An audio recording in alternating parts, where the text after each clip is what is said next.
Hello, and we are live. How are you? Welcome to the Katie Halper Show. It's a Thursday night. I'm joined by the unbelievably good, just going to call him that, UG, Leslie Lee. Thank you so much for having me, Katie. I'm happy that I am hopefully a regular part of the Thursday Yes. Oh, night. yeah. Of course. Yeah, Leslie is. Okay, announcement. Drum roll, please. Leslie is my TNH Thursday night host. All right, I like that. I like that. Right? Bringing that Thursday night thunder to That the Katie Thursday Halper night show. thunder. Yeah, exactly. Yeah. Bringing it. Bringing that Thursday night thunder. If we only had a Thundercats theme, would be great. You know what, guys? It's an interesting time. The world is crazy. The world is insane. And yes, hello, Brad. Everyone say hi to Brad. Everyone say hello to producer Brad. Yes. Hi, Brad.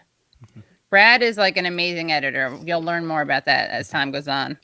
But I can't adjust my camera without it like kicking me off the stream. Basically, that was what I was referring to before with the NSA, and what that means is a couple of things. But one of the things is that I had a shirt on that Leslie liked.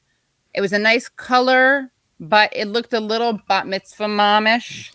So I had to change. Anyway, this is all boring, but I feel kind of overly exposed with this widescreen, but whatever. This is a place of healing.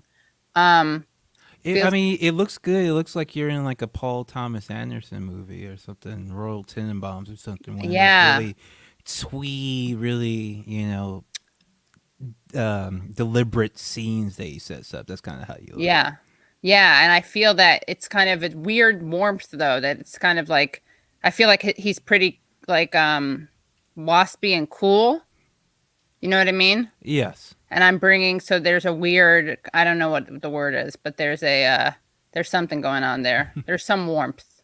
There's some subversion. Yeah. I guess Boogie Nights is warm. Oh yeah. Yeah, you're right. I guess. It's a pretty warm. But film. you brought up the Royal Tenenbaums, right? Didn't you just say that? Yeah. That's not. That's No, that's the other guy. That's what I was thinking. Oh my God, Leslie, you are a pop culture maven. Yeah, either of those guys. What's his name? Who's the guys? Who did? Royal Come on. Who's gonna do this? Zach Zuso. All those movies. Yeah, I know what you're talking about. Now he's the pretentious cold one. Hold on. Yeah, he's a pretentious cold. Wes Anderson. Now it's funny because when you said that, that's what I saw. The Anderson brothers. There's Paul Thomas Anderson. There's Wes Anderson, and it's Paul W.S. Anderson. Wait. Personally, I think Paul W.S. Anderson is the best. He's the creator of the Resident Evil series. They're brothers? No, I'm just lying. Oh, I was like, they're like the Emmanuels, like Rahm Emanuel, other evil Emmanuels. Yeah.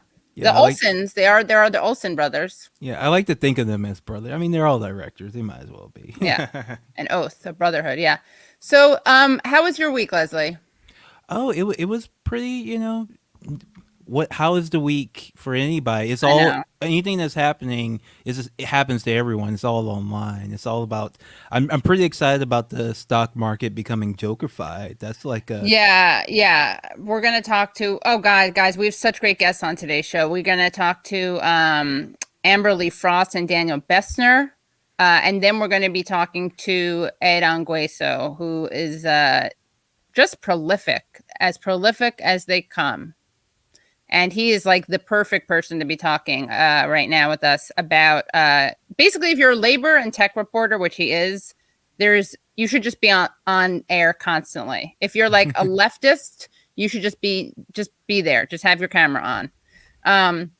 And let's see. I thought we could look at some videos, some tweets. I like to keep track of something I like to call woke washing.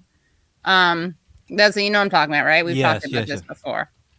So there was a good one that we had this week. And I think we should all pay a lot of attention to Jen Psaki, I believe is how you pronounce her name. She is, of course, Biden's press secretary. Yes. And let's see. Let's just play one of these right now. She's really wonderful. Oh, Hazy Wave. Adam Curtis has a new 6-film doc series for BBC starting next week. You and Leslie, or you and Taibbi for UI Pod, absolutely have to get an interview with him. All right, Leslie, we're on it, right? I like that idea very, very, very much. Yeah. I'm very excited for that Hazy Waves. Yeah. Okay, let's see. Jen Psaki is SJW Kaylee McEnany. How do you say her name? Kaylee McEnany? That sounds close. That sounds good enough for government work. Yeah. Okay, so wait, Glenn. Wait, what? No, I'm anyone who suggests something that's not this right now, you're gonna get a timeout. After I warned you, and that's it. I warned you, and that's the end of the warning. Okay. But that does sound good, Teddy G. Yeah, it does. But yeah, I'm gonna have to bring on. I have to bring obviously Glenn back onto the show. All right, let's watch this. I think you're really gonna like it, and of course, the GameStop stuff is we'll get into all of that. We'll get into it, but first, let's watch this. And everyone, by the way, thank you so much for joining. Okay, ready? Often questions about market. Okay, ready? Yeah, I heard it. Oh, sorry, my DMs are open. Fuck. Is the White House concerned about the stock market activity we're seeing around GameStop, and now with some other stocks as well, including the subsidiary or whatever, the company that was Blockbuster? And have there been any conversations with the SEC about how to proceed with it? Well, I'm also happy to repeat that we have the first female Treasury Secretary and a team that's surrounding her, and often questions about market we'll send to them. But our team is, of course, our economic team, including Secretary Yellen and others, are monitoring the situation. It's a good reminder, though, that the stock market is let's play the measure of the health of our economy. It doesn't reflect how working and middle class families are doing. As you all know from covering this, we're in the midst of a K-shaped recovery. America's workers are struggling to make ends meet, which is why the president has introduced this urgent package to get immediate relief to families. All right, I'm going to go. So is it just like, will she respond to any question by reminding us of the demographics of the person in question? Apparently, like someone told them that works. I guess it does for certain people. Right? Yeah. But like, that's a completely unserious response to something. How is that any different than what people got mad at the press secretaries for Donald Trump for doing? That's like a complete deflection. She didn't address the issue. She just said, like, well, we got a woman in charge of this to take care of it, and why are you worried about it? We're going to take care of it. And she did say something, about how Wall Street doesn't reflect the real world and the real economy. That's true as well. But does anyone actually believe they're not working on this? Does anyone actually believe that people from the White House weren't making phone calls about this today? So that they're lying to people, pretending like, oh no, we're just letting the woman who we put in charge to handle these things handle it. We're not concerned or worried about it. It doesn't matter. And she never has any conflicts of interest, as we'll get to. That's the funny thing. Like to praise this, person who, I assume has tons and tons of accolades you can mention. Instead, she just says, "But she's a woman."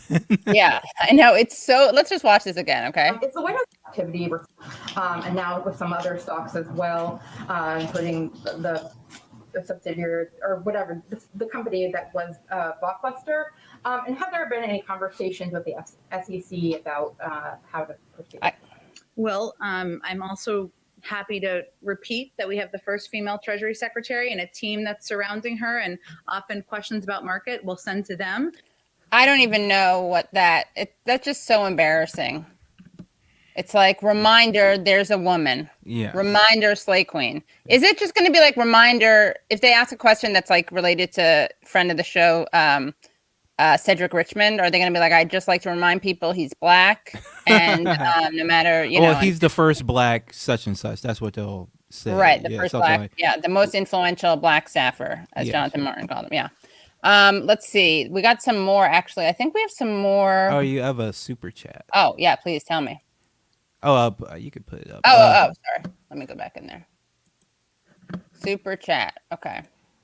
Hold on, Katie Halp. Buy the dips and hold the line. Incorporate an NLLC, Katie, and we'll take you to the moon. Let's go diamond hands. Diamond hands. Now, because Okay, you you read got that, it. we have to say on the stream, this is not financial advice. This show is not financial advice. But people are saying to hold the line. If you got your GameStop stock, if you got your other stock, I got a little bit of AMC. I'm a movie person. I love movies. I got a little bit of AMC. They tried to screw me over. It's dipping. They're manipulating. But I'm holding the line. If you are trying to make money, do not touch anything to do with this right now. I would suggest, obviously anything you put in now is you have to take it as like an entertainment fee. It's like you're buying a lottery ticket basically right now if you're trying to invest. But absolutely positively do not get in if you actually are like trying to save or invest for your future. But if you want to you've got some funny money to throw around, throw it on, because from what I understand, all the Redditors are saying the GameStop stock, the AMC stock, what else? Nokia stock, and there's one other. You can look them up, and they're saying like, "Hey, we're buying this, and we're gonna hold it until we put some hedge funds out of business." And if you got funny money to play with, it seems like it's. I have a very entertaining day. I'll say that, even though I technically closed the day down. It's when you're on Wall Street, when you're a big money player. Okay, when you're a big money player, that happens. Sometimes you start up, sometimes you end up down. All right? But we're going to ride this thing.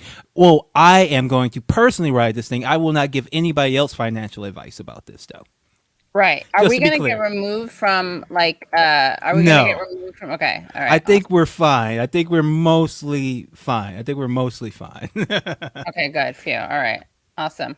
If we get into trouble, this is all Leslie's fault. So let's take another look. Let's look at some more sake. Maybe we should have a feature called Sake It To Me Now? Well, sake it to me now. Like Sake It To Me Now? Isn't that a thing? Is that too confusing? I think it because we on what does "Sock It To Me Now" reference? Is that like a song or something? Yeah, see, it's a song. Maybe a little bit too high concept. Maybe a little bit too. It is. Yeah. What about sake? Like, what could we get? And Leslie did the disclaimer, so we're good. Okay. What sake? Like the drink? But that's not really. We'll have to figure it out. Yeah, sake isn't fun. We can think of something funny. That rhymes with sake. Yeah. Okay, so let's watch another. Let's look at some more. Actually, Janet Yellen sake related content. That's my favorite. JYPC. Okay, here we go.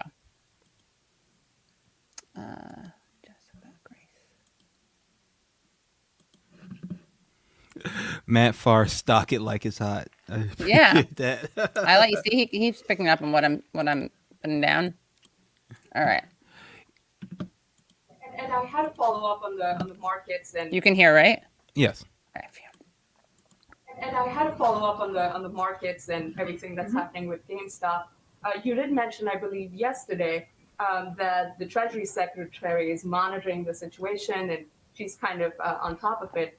There have been some kind of concerns about her previous engagements with Citadel and speaking fees that she has received from Citadel.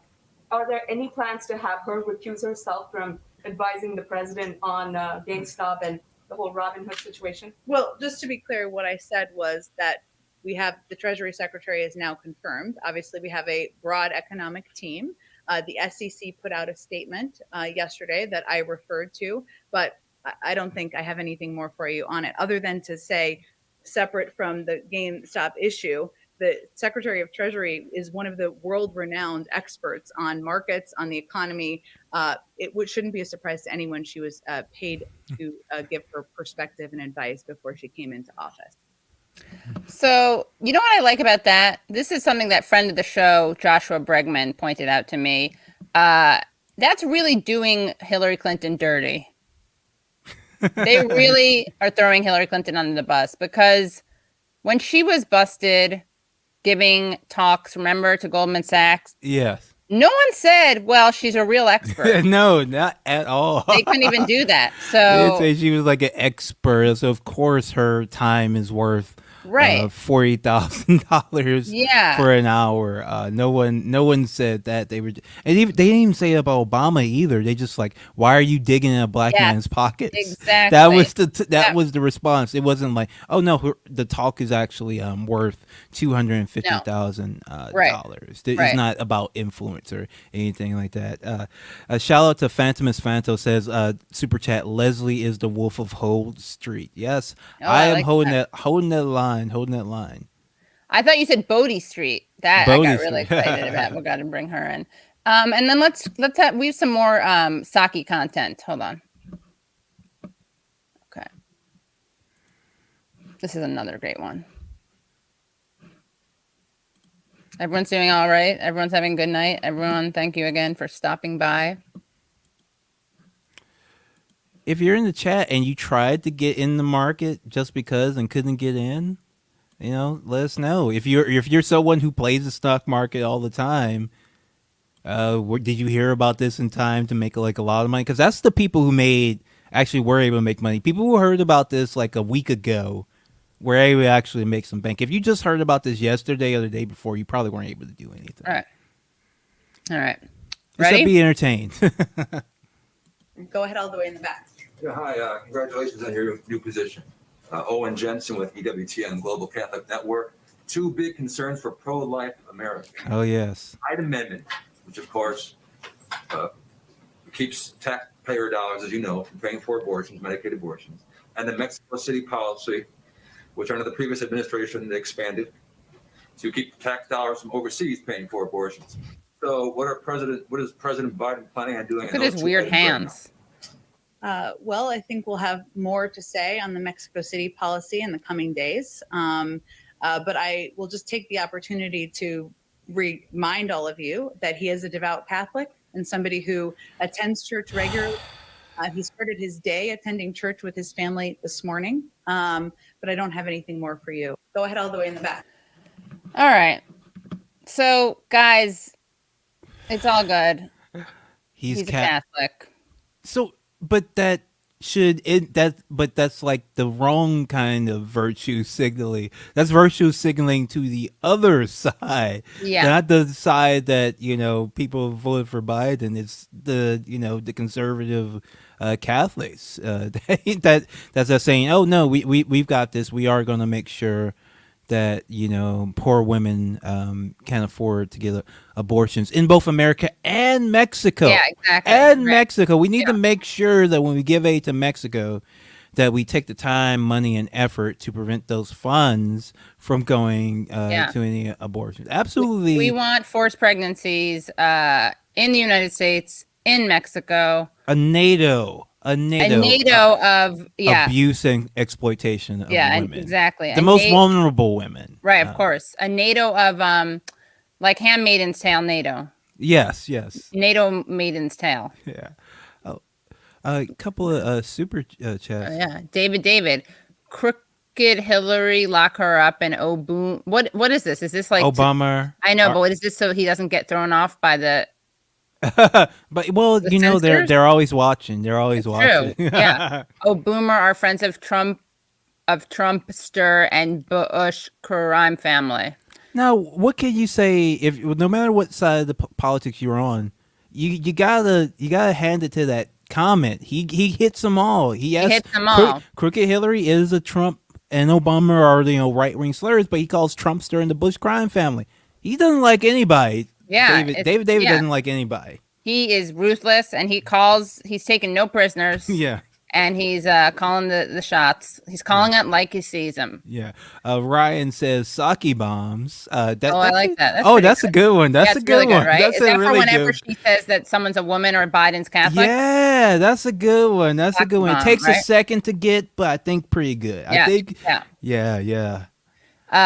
It takes a sake. Yeah. Let's see. Phantomus Fanto. Global Catholic sounds like a CIA shell company. Global Catholic. Yeah, it does have a good yeah. sound to it. Yeah, I like that.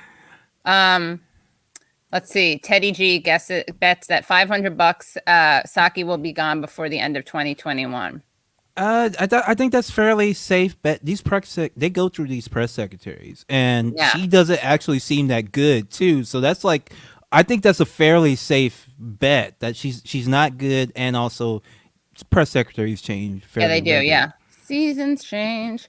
Snurd burglar. I can't watch this. Dissolve the White House press corps. I mean, honestly, like those, I'll do it. like you're like either the questions are fake or the answers are fake. Yeah. Like every single one, all the clips you've shown, either the question is fake or the answer is fake.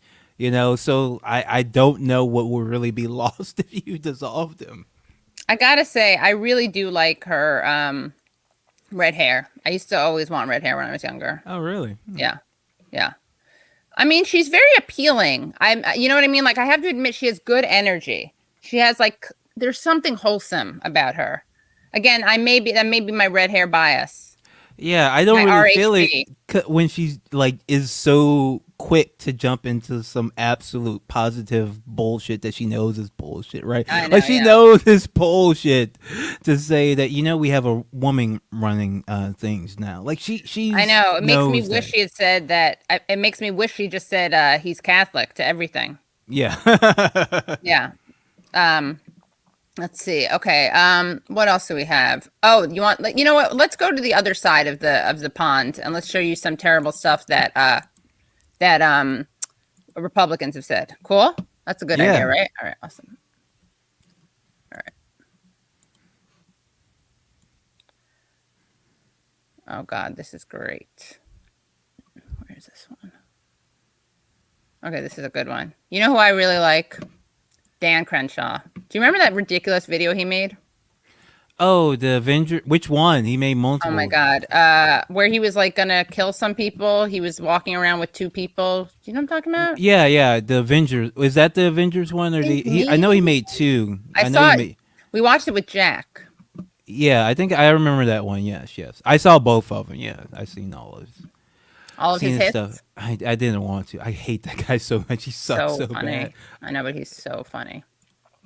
Okay, ready? You guess whose video I'm gonna play? I always play this guy's video. It's so good. Case study QB. Okay, so watch this. With the minimum wage, I think that's something that it's really important to talk to business owners, to talk to people who are impacted by that, to talk to economists who can really lay down the negative side effects of that increase. It sounds really good, but oftentimes it has negative consequences that a lot of these politicians don't foresee. Representative Dan Crenshaw actually weighed in on some of those side effects. Listen to what he had to say. They need to confront the fact that when you drastically raise the minimum wage all of a sudden to $15 an hour, you're going to cut out millions of jobs across America. That's not according to me. That's according to the Congressional Budget Office. I've got small businesses in my district begging me to do something about this. You can't let them do this, they say. We will immediately lose our business. We're already hanging on. Look at the way Kamala's standing. So listen, here's what it comes down to. If you're going to claim that you're the party of the American working class, you actually have to support working.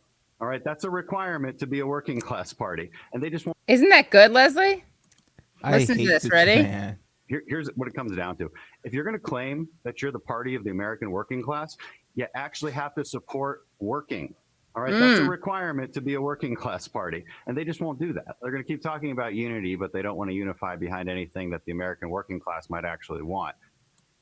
Which is to be paid less money. I really hate this man. I can't even joke about it. I'm so sorry that I can't riff on it. I just hate this man. I think this is a absolutely vile person. Yeah, he's terrible. Anything I may need to do a super chat to say what I want to say about do him. it. Feel free, or you can just I don't know, say it. I really don't like this man. Send really it don't to like him. Kelly. Tell Kelly to type it in, and they can type it in for you. I mean, he tries, and the worst part is he tries to pretend like he's Solid Snake. I'm like, no, you're not Solid Snake. He's a video game character. He literally tries to convince. He's like a mean dude too. That's the worst thing. Like he's like an Elon Musk, like too old memer guy, as well as like actual someone with political power and an awful like racist fascist. Like he's like all the worst things in the world like put together, and it's absolutely awful. What happened to his eye, by the way? Well, know? I don't know, but I know Jack had a theory. Well, I don't know if it was Jack who said it, but I remember some Twitter raconteur said that it may have been fucked out of his head. I would never say something like that, but I know that was a viral tweet that happened at one point if somebody wanted to look it up. Okay, if someone wants to look it up. That was not a setup. I really don't know what happened. Yeah. I didn't know what happened. Yeah, I don't know. Damon Cheston says, I'll say it, Dan Crenshaw is trash. Oh, okay. Yeah. And you know what kind of eye he does have a glass eye in there, and it's like a Captain America symbol. Why is he wearing a glass eye and the patch? I don't So know. he can so he can show people the Captain American symbol. Like seriously, it's like he's the worst of all worlds. He's the worst of every type of man. Every like the worst kind of pseudo alpha guy, the worst kind of nerd, the worst. All of it he's like the worst of the alpha and the beta and the sigma, all put together in one. If you were gonna get a glass eye, what would you do? What would you have on your glass eye? It would probably be, I don't know. Bullseye seems cool. Oh, kind of scary, kind of risky, but yeah, I like it. Yeah. Dan Crenshaw, T. Nick Fury. We didn't ask for. Yeah.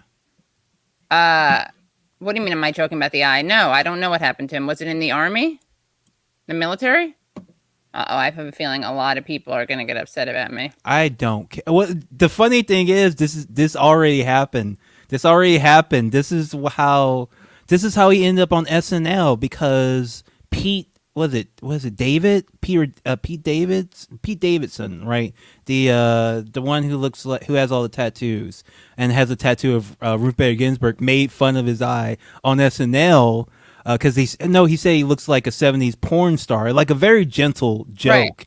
And like the conservatives got all mad at SNL, and like they actually brought Dan Crenshaw on the show to apologize for them. And Michael Che gave him a standing ovation for coming on, this brave troop who like cried for a week about Pete Davidson joking about how he looks like a 70s porn star. Right. Making a simple joke. Wait, do 70s porn stars wear eye patches? The joke wasn't even good. That's the other thing. The joke didn't even like really land or anything. Well, I guess it landed for the the SNL audience, but for like actual people who like comedy, it's not any good. So it was such a bizarre thing. And here's the funny thing: when I had a little feud with Michael Che back in the day, right? Yeah. Well, the reason that feud ended and I was able to actually drive Michael Che, head writer of SNL, from Twitter is because I posted a screenshot of him standing up and giving Dan Crenshaw, white supremacist, a standing ovation. Wow. So he stood down. when I showed him standing up. Yeah, they go for Dan stand Crenshaw. up. He goes, yeah. Wow. Yeah. Almighty Antichrist, by the way, says keep an eye on Crenshaw. Sorry, that's funnier than the SNL joke, I would say. Yes. Apparently he got his eye shot out. All right, well then he can probably take someone making a not very funny joke about him. Yeah. I mean, if he's a big someone on SNL. Yeah.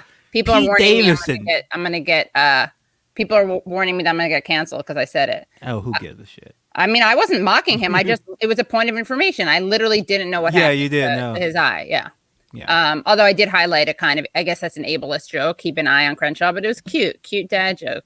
Okay, what's this? Don't like him, but lost eye in war, Navy SEAL. Okay. And moving on. Well, thank you for the $2, Buck Smith. But no, maybe he's saying like I don't like him. That's not why I know, but I happen to know. I don't think that's why. Yeah. Anyway. All right. Well, we have last super chat. Then we're gonna bring in our next guests. We got two more. Okay, Murphy. You know what is wrong with? You know what us working class people don't want? To make twice as much money for our customers to make twice as much money. That's what. Yeah. He should just be like, work will set you free. That's what he should say. A little Auschwitz callback. Which is of course what it said on the door going in. And Tom Novak. Where's that one? Is it above or below the one I just read? You should see them at the top of the Oh, I comments. see. Oh God, Tom Novak. Katie, can you talk about that Alexander Reed Ross guy? Part of the left have been using this guy to discredit anti-imperialist socialist policies. Yeah, I'll talk about him later. I know he had to take some stuff down that he wrote about someone. I don't know. I'll look into him and I'll get back to you by the end of this episode. How's that for customer service? All right, so now, guys, we're going to bring in our guests. They are coming in as a duo. They are Amberly Frost and Daniel Bessner. Welcome to the show. Hey, how are you? Hey, how are you? Good. Hey. Thanks for having us. Of course. You remember, are you doing the Audacity recording? He's gonna do it now. I'm gonna do it right now. Yeah. I Sorry was about that. afraid to God, I called them in. Remove the fourth wall. Yeah. I mean, yes. that implies that there was one standing. We got rid of that a long time ago. So thank you guys for coming on. Amber, this is your first time on the live stream. We had you on the radio show back in the day and at a live show in person back when pre-pandemic time when people were doing stuff in person. And you guys co-wrote. I see you've co-written a few pieces. We got to do a deep dive into how that happened. What makes you guys pick and figure out what to write about. But both of you are editors at Jacobin. Dan is also an historian, and Amber is also a host of Chapo Trap House. So wanted to ask you guys about this piece that you wrote in Jacobin, how the QAnon cult stormed the Capitol. So first of all, how did you decide to write about it? I think we decided to write about it when we were sort of watching the coverage, mostly like cable news, and then reading, the legacy media kind of takes on it, New Yorker, Washington Post. And we're like, are these people watching the same thing that we're watching? And I think the problem is that it was such an insane spectacle and it was so disturbing that people just want to sort of respond with pathos, and they wanted to sort of pander to an audience. And it's like, look, I'm disturbed too, but also my job isn't to give a live report on what's going on. Maybe take a step back and from the whole I'm horrified and disgusted, diatribe that you're on, and be like, oh, who's that? What's going on? Because that is your job. People can already figure out that this is troubling. It's pretty obviously troubling. Your job is to, figure out what's going on as best you can. Right. And not just like be upset that things that you thought that the United States helped facilitate abroad are now happening here, which was a really incredible, that sort of imperial, that it should be happening in Iraq or something is really, of course, underlined during the whole thing with literally calling it the Green Zone, which was the name of the zone. And this is not us. This is the thing we do to other people. Yeah, exactly. Yeah, it's not who we are, right? And I think, just to what Amber was saying, I think that initial revulsion really defined the coverage in that first 48-hour or so period, and we were just looking at it, and it was so obvious how important QAnon was to the whole event, and it was rather striking that obviously has changed now. Things are different. QAnon has obviously become some sort of issue of national concern, as it probably should be, but it really wasn't discussed in the first few days. So what we saw the effort as essentially trying to take what is a series of conspiracy theories seriously, at least in some sense, not seriously in terms of the accuracy of the particular conspiracy theory, but in terms of the social dislocations that would cause a massive amount of people to not only embrace an online conspiracy theory, but to break COVID or to even deny the existence of COVID, and then literally storm the Capitol, which is an incredible event. It's a spectacular event, but to understand how that came to be, you really need to understand who was literally doing it. Right. So how long have you guys been cheerleaders for QAnon? Way back. Q's first post. Q. Yeah, Q's first post in October 2017. I think that's what it was. It's really opened my eyes. Yeah, we were pupilled. It was interesting for me because I think on the podcast on Chapo, the boys have been following Will's summer journalism for quite a long time now. Because it's such an oddity. It's such a weird social phenomenon. And I was like, I don't want to, I'm like, I've been on the left a long time. I would like to avoid investigating cranks any more than I have to. It's not that interesting. Yeah. But then I'm like, oh God, now we really do have to pay attention to them. Like this isn't going away. Right. I think it sort of could have gone either way early on, but then with the pandemic, with the lockdown, I mean, it was a petri dish for this thing to get bigger and bigger and bigger. Yep. Whereas under different conditions, I think it might have just fizzled out and been another weird, flat earthers or any of the other lovely American eccentricities of conspiracy that sort of come and go with time. Right. This has turned into something different. And I think COVID, what Amber is saying, and I agree completely, is that COVID really made the movement what it was, which is sort of a new form of mass political movement that I think is genuinely troublesome because it does seem to be heterodox in its composition. It's very difficult to know because so much of this is anonymous and online or based on arrest records or based on particular, cells of people doing extreme things. But at least according to Will and from other things that we've read, it's really in this second wave of QAnon that the social class of it, and the race and gender identity of it has expanded in a way that it really wasn't during the Comet Ping Pong proto-Q into QAnon. So it makes it more worrying, and I think it's an effect of the pandemic. Yeah, I think that it's interesting. It's like there's a and by the way, Will Summer is at Daily Beast, right? Yes, and he does a lot of reporting on this. It's weird because it's like there seems to be an attempt to conflate coverage with amplification or coverage and like inquiry with endorsement. It's so waspy. It's like you just pretend it's not there and it'll go away. It's like, I don't think this is going away. I think we're past that. I think this is a problem now and we need to figure out what's going on. And I don't think avoiding the investigation of what something is in any, I mean, that's absurd. Yeah, and I think it's also at the time was particularly an artifact of the Trump era. I mean, even though the Trump era is like now, at least Trump isn't president, whether it's an era or not will be decided later on.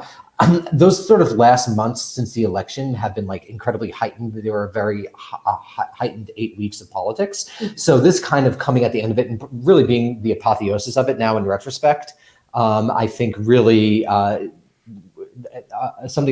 an attempt at analysis was read as an attempt of excusing, and I don't think that's what we're trying to do. Additionally, I would add that I think a big factor in the new approach to avoiding, like, don't platform, don't let these people talk. I think that stemmed from an earlier period when a lot of the sort of white national movements were, it's hard to tell how reinvigorated or renewed they were, but there were new things popping up. There were Richard Spencer and all these like weirdo right-wing freaks that they're kind of anachronistic. They don't really make sense in American context. They're very Europhilic.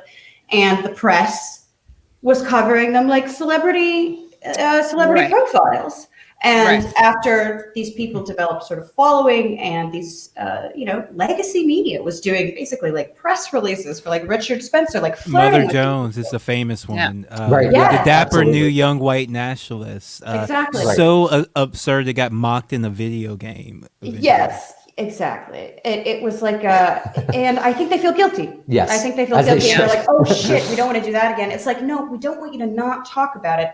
We just don't want you to do celebrity journalism about what we want you to do actual journalism. Well, materialistic journalism, like viewing it as like a social formation that, like, if one adopts the materialist analysis, emerges from real social forces. And so examining not just sort of the Richard Spencers, but the actual social forces that engender the embrace of what is patently on its face ridiculous conspiracy theories that aren't internally coherent, let alone reflect anything that's actually going on in the world. That's a social problem that I think needs to be taken seriously and analyzed. Right. Yeah. I mean, I think that like, it's exactly that. It's like this guilt about how things were covered in the past. And again, there's a difference between like covering Richard Spencer in a way that he likes versus exposing that there is this like, white supremacist 2.0 that's very kind of politically, that presents itself. What you said? Not even politically good. They're media savvy more than anything. They're not political. No, I was going to say, right. They're media savvy, and they are the kind. They're presenting themselves as the kinder, gentler face of white supremacy, right? But the other thing is like there's this incoherent narrative where it's like it's like the storming of the Capitol was a coup. Oh, I just realized that Q and coup, but now it all comes together. Was a coup, and extremely destructive. And also, why are you giving these people attention? So again, it's like pick a narrative. Either these people are. Did they almost overthrow the government, Right. or do we need to ignore them? Because I've got to say, if they. And we thought that was patently incorrect from the very beginning, that there was no real threat of government overthrow. And if I recall correctly, in the immediate hours or days, there was a lot of discussion about how they came close to overthrowing the government. So I always thought that was ridiculous. Right. And actually played into and you're actually seeing the after effects of it now, sort of the securitizing logic, as we talk about in the piece, the securitizing logic that's going to already resulted in domestic counterterrorism now being on the National Security Council, will probably result in some sort of at least more permissive environment towards surveillance. Will probably result, as if the reporting today is correct, with sort of the enclosure of the Capitol building, and one would imagine other public buildings in the future. So I think we were right about that. And that was what we were worried about from the beginning. Yeah, same here. In fact, we were the day of the Capitol storming, right? Leslie, you were on. Yeah. And Ed was on, and Max was on, and Dr. Gerald Horn was on. And we were kind of like, well, yeah, we should lock up the violent people, but also maybe let's be a little bit like skeptical about how this is going to be used. And Leslie, you were making that point. Yeah, like even the idea that this was a coup is like who was gonna run the country? Like, was Bull guy gonna suddenly be the Speaker of the House, the guy with the helmet or whatever? Like that's not what a coup shaman is. Yeah. Right. Yeah, what a coup is when the CIA, over years and years, hands a bunch of funds and money to some paramilitary group, and then they take over and they already have a structure or something a plan. Yeah, or like what Hitler did, which was he brought, Nazis into parliament, and then parliament voted itself out of existence. Yeah. That's what a coup is. Yeah.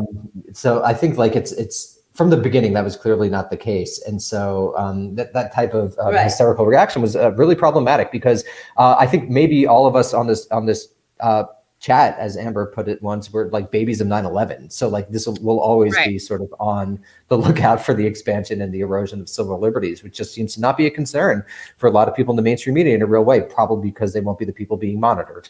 Right. And moreover, I think the idea that because it's not a coup, it's not worth paying attention to is, it's the inverse of what you said earlier, Katie, where it's like, well, did they almost take over, or should we ignore them? It's like, well, no, they didn't almost take over, and we should also pay attention to them. Exactly. Because this has gotten out of hand. Yeah, right. Yeah. I think we can admit Q has become a problem, and we should really keep an eye on them.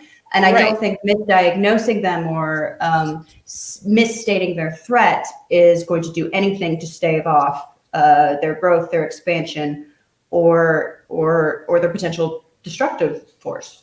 Right. And also it's not, we can talk about them without encouraging the expanded security state and the expanded surveillance state. Like, none of these things are, that. Well, they actually present, they present a really difficult problem, because I think they represent a total alienation that we haven't seen in this country in a long time, which I think to us indicates fundamental problems with things like capitalism and imperialism and the very structure of the United States, the very structure of the Senate. So I think a lot of people also don't want to ask those questions, because it'll lead them to that, right? That's sort of fundamental structural radical analysis. You have to be like, oh, this isn't a problem that we can solve by just locking up people that are or facts and logic and stuff, because or by argument, this is a social problem that has material foundations that can't be punished or enforced away. People are coming apart. Yeah, the way that a theorist that I read once said it, if bombs are getting dropped on people, you can only tell them that bombs are not getting dropped on them for so long. In a sense that at some point, what you're telling them has to reflect the reality that they're experiencing.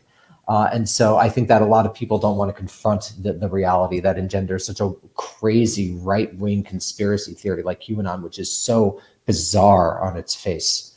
So I'm going to give you, Leslie set up the rules. I got to read the super chats, even when Yes. they're from people who are not the most polite, but I think you guys can take it. Sean White says, that's not what a coup is a garbage argument. The beer hall putsch was an attempted coup. January 6th was an attempted coup. Could I You're respond to literally, Sean? of course, hold on. Yeah, of course. No, I'm just going to read it and then everyone has to be quiet and then we'll go to the next thing. No. You're literally gaslighting. Okay, so you're gaslighting. So what is your response to the accusation of gaslighting? Sweetie, are you retired right now? Have you been drinking? Yeah. So yeah, the beer hall putsch was an attempted coup, and they put Hitler in jail, and then the Nazis were in charge. So that didn't work. And also, if you want to actually compare it to the details of the beer hall putsch, Hitler actually had a program of government and actually had kidnapped local officials and had actually planned to literally take over the state government, mobilize the police and army, and then march on Berlin, as Mussolini did in Rome. I mean, if you want to look into the micro history of the beer hall putsch, yeah, so that's what he did. There was a plan of governments. There was like these very clear steps. What happened was in the march to basically the center of Munich, they were put down by the local police forces. I mean, this just didn't approach it. I mean, if you're going to compare the two, what happened on January 6th had literally nothing in common with the beer hall putsch. So the analogy just on its face doesn't make sense, except there are groups of people marching, but I think there are different valences to that. Well, there are groups of people marching for Black Lives Matter too. I mean, marching it happens in which is not Amber equating those things. But no, not at all. They're obviously like there's merging. Yeah, it looks like it, but if you look at the actual history, it's not like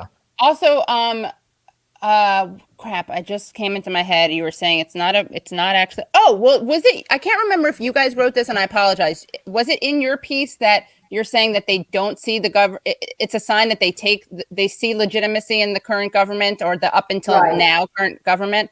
That's the weird thing. So it's not like they were trying to turn over anything, according to them. I mean, they were trying to turn over what they said were fraudulent election results, but they thought that they would be saved. Right. So like Hitler and Mussolini don't want democracy at all.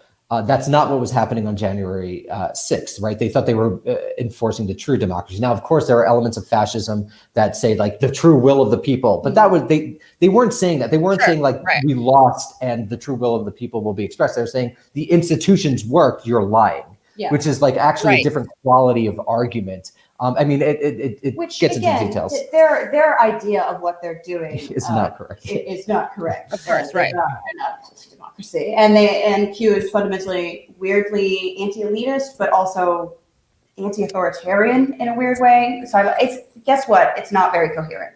Right, because it's more of a cult than an ideology, as you guys point out, and it's like an emotional. It's like you can't say. I should just not care. Like, Amber, you're very good at this, but I already hear the people being like, stop justifying it, stop providing them with cover for this. Like, no, we can look at where these things come from. And I'm always like, if you care about the people who are most hurt by this stuff, if you care about the victims of this stuff, you actually want to diagnose it. I don't even get it. I always say it's you can hate these people, you can write them off as total, what is it? A basket of deplorables. Do you want these people storming the Capitol or not? Do you want these people voting for Trump or not? Do you want to scold Q or do you want them to not exist because you can't do both? Yeah. I think you need a certain amount of removal here where it's yes, this is a problem. Moving on. What caused this problem? Let's get to those issues. I also think, initially with the stuff this is fascist, this is that, and arguing whether something is fascist or putsch or whatever, initially, I think some of my approach to that was that, I don't really want to get to these academic arguments. I don't want to really get to pedantry because at the end of the day, that's Daniel's job. We have a problem to deal with. Now, I think when it becomes something other than pedantry or something other than academic is when that distinction articulates a different approach to it, right? So I would deal with a coup one way politically, where I, grand commissar, and I would deal with this problem differently. I would deal with coup by just locking up everyone, and then also seeing to the whatever. But my first, my first impulse towards a direct, legitimate threat to my government or whatever, a government that I was in charge of, would involve fighting the opposition, imprisonment, the whole thing. This refers to like hundreds of thousands of people who aren't also storming the Capitol too, but who have this belief system. And really, that's a different problem. That's separate from the people who are just loony enough to go storm the Capitol and be like, we're going to fix it. And just because they've had a big, kick in the pants from reality recently, Biden sworn in and there's a lot of people going to jail for a really long time, that does not mean that they're going to be like, oh, well, guess that didn't work, back to the drawing board. And the reason they won't be like that is because the fundamental thing that caused them to be like that, unless you think they're like woefully evil people, like just, transhistorically evil, are the social forces that engender this type of world. And so they're not going to address the social forces. QAnon and the pathologies they represent aren't going anywhere. Yeah, basically, the comparison I was using is like, well, look, if the house is flooding and someone is screaming there's a fire, you're just going to end up dumping more water on a flooding house. It doesn't mean that a flooding house is okay. Or good, or we welcome it. Like, we're in agreement that this is a serious problem. Not good. Anti-QAnon. Right. Anti-Q, yeah. As a Jew, Daniel, don't they have some appeal for us, for our people? They really they don't love the Jews. Very powerful, right? Yeah, you'll be surprised to learn they don't love the Jews. They do think we're mockers, though, I would say, which is what how do you say, big. They're really impressed with us. Yeah, they're impressed by us. Yeah. I just want to read Aaron Orenshall says, Q conspirituality is so interesting, and you guys are one of the only places giving it the complexity it deserves. Now I know why I got my undergrad in anthropology. Well, look at that. Thank you. That's very nice. The Q in this native element. Yeah, exactly. Yeah, the Q. Yeah. Actually, that would be a great dissertation. Someone should do that. Yeah. I believe actually Will Summer is doing a book, and he's one of the few people who will go in there and do kind of a journalistically ethical ethnography, because you can't, they don't have membership rolls, they don't pay dues, they don't take polls. How many of you make between this much money and this much money? All we can do is sort of like look at stuff, and it takes like serious investigative journalism to figure out the actual composition of this weird, like millenarian kind of cultish movement. So all we could do is give like kind of a passing thing and then interview a journalist who's been following them for 2 years, whereas everyone, well, not everyone, but a lot of people are just like, look at them, look at this sign I saw. Q is this. Yeah. And actually, an interview with Will was just published in Jacobin today, and whoever wants to go know more details should read that. It's a really excellent interview, and his book is going to be wonderful. Nancy Ventura, how about the possibility of an establishment coup? They took advantage of the situation Trump created and closed ranks to shut him down. I think that applies to the Republican part. Some of the Republicans, I think they did kind of a soft coup on Trump. To basically say like, this is our chance to kind of distance ourselves from him. Now they've gone back on that, I think, but yeah. Well, that's really interesting. They have to launder their reputation. Right, but this is what's interesting. They were trying to what Sam Moyn, I think on this show, called Trump wash, but it turns out that they can't because the base still is on the Trump side. Mm-hmm. So this is really interesting. It's a plastic political moment in the GOP right now. It'll be interesting to see if what happened on the Democratic side, which is essentially the left was disciplined, happens again on the Republican side to be decided. The Republicans have always been more at home with their more radical base though than the Democrats. So. And I would say, as far as establishment coups go, like those are the things that I think more long term are like that could happen. That could be bad. Bush v. Gore. I mean, that was an establishment. There could be like another kind of Tea Party movement that is even more coordinated, and it unlike the Tea Party, Q is not astroturfed to any real degree. It is kind of organic, which means it's a little. It bothers me more than the Tea Party did. And things like the business plot. The one you want to get real. This is where we. Yeah. So basically, just organize elements of society taking over the sort of democratic will. It'll also be interesting. I don't think it was a coup, but you could see when we know what happened to get what got Bernie off. These are real things, and this is one of the reasons I think that we were always. wary about sort of over-identifying Q as like a serious threat to the Republic, essentially because it gives these exact forces which hold actual power serious cover to do what they want. I would say I'm more worried about Jeff Bezos or the Koch brothers or whatever. But that doesn't mean that it's weird again because Q is sort of anti-elite in their own mind because they don't think Trump is. They think he's an outsider. Right. You know? Right. They think he's like a Bernie. He snuck in through the back door and is like an organically produced thing. Like there's a lot of. They're very confused.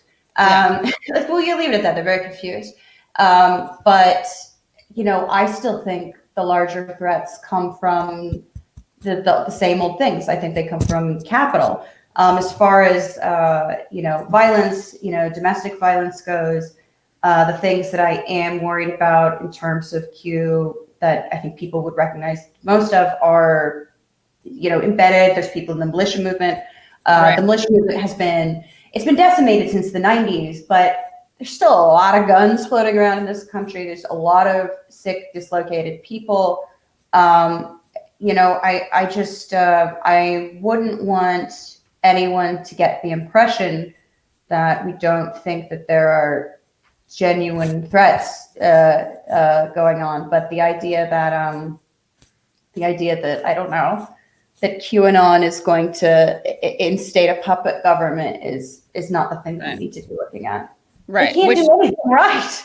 Yeah, they're fuck ups. I mean, which doesn't mean that they can't kill people, didn't kill people, don't they can have do spectacular acts of violence. That's what individualistic violence. Yeah. Right. Yeah. For sure. We'll probably see more of that. I think so. What'd you say? I think we'll see a few more of that. Right. Again, which is like, why shouldn't we look at violent? Yeah. Sorry, I couldn't hear you. What did you say? America's an incredibly violent place. Right. I mean, like the mass shootings and things like that, are just, we're having them weekly. The idea that wouldn't sort of congeal together, especially as people are sort of isolated and locked up at home and people who are a little bit loose are getting a little bit looser. I mean, it's a perfect storm. Right. I think that you also say something interesting. You say, in this way, QAnoners share a view of America with many liberals. In Aaron Sorkin's The Trial of the Chicago 7, which I talked about on Struggle Session with Leslie, Abby Hoffman, played by Sacha Baron Cohen, declares patriotically, I think the institutions of our democracy, I can't remember how he did the accent, it was a little weird, are wonderful things that right now are populated by some terrible people. I'm doing Bernie. Or to make a comparison that QAnoners might find less appealing, like Hillary Clinton, they believe America is already great. But don't they believe that it's potentially already great, but not great because Trump is not in power? They believe that they're correcting, putting things back in their proper order. But fundamentally great. I think what we meant by that is more like they're not calling for the abolition of the Senate. They think the right constellation of institutions is there. It's just the people in that, that's why there's founders obsession, right? The original thing was it's been great from the beginning. Right. There's just bad people, right? So they think America is already great. It's not great currently because the wrong people are there. Right. Yeah. Make America great again. It's well, how anti-establishment are you that they're constitutionalists? Right. Yeah. Yeah.